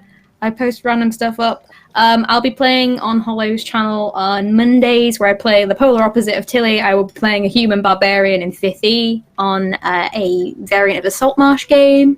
So come and check that out. Otherwise, thank you very much for watching, and hopefully I'll see you all next week. Brilliant. So, Miss Fairchild, last but not least. Hello, Fairchild this is going to be slightly short because my throat is really sore and my voice is going. Completely fine. I am Shakespeare. You can find me on Twitter and Instagram at Shakespeare. It's the same handle everywhere. All of the details of the games I'm playing in will be on my Twitter. I'm not going to do the spiel because my voice is really hurting. My favorite moment was just screaming in my head, "Cabs! You're in London!" That was amazing. You've got fairly well-off people just standing around going, "Shall we just walk into the Poor District?" No. Where is it? I don't even know where it is. That was just magical. And also just getting to just the relief of Miss Fairchild walking into a room and going, "Oh, dead people, thank goodness." She's not good at the living. It's such a relief to just be like, "Oh, you're not going to talk." Something I can finally relate to. Wait till you find out I'm half dead. We'll be best friends. She's not used to spending this much time around, animate people. Understandable. So, and that was really brilliant. fun. I really That's liked amazing. the idea of Miss Fairchild just following Tilly everywhere, just I don't know how to do this, so I'm just gonna let you do your thing and be creepy I and love back it you so up. much. Brilliant. Right. Well, with that, I will quickly go to our corruption. So, I'm going to swap to the fancy screen. Here we are. Here's the fancy screen. This is the dramatic fire screen where we decide corruption. So, corruption in this game has 5 levels, and it determines basically the inner corruption of a person. And today's vote has come through. And our Lady Delilah Berkeley will sadly gain corruption from her time today, putting her corruption to 2 out of 5 levels. So the clock is ticking on that one. And until next time, you'll find me here next week, same time. as we start at 4 p.m. EDT, and we'll be running our next session, which should be very dramatic and interesting. So thank you everybody for watching. It's been amazing to see you all here. I hope you've all enjoyed yourself, and I am a Hollowtail. You can find me at YouTube at youtube.com/Hollowtail, where I do loads of different types of videos, from RPG guides to doing little reviews on different systems to also doing a lot more games, including one in this system as well. But until next time, you've all been brilliant. Beware the things that go bump in the night. And it's been an absolute blast to run for everybody. So until next time, goodbye.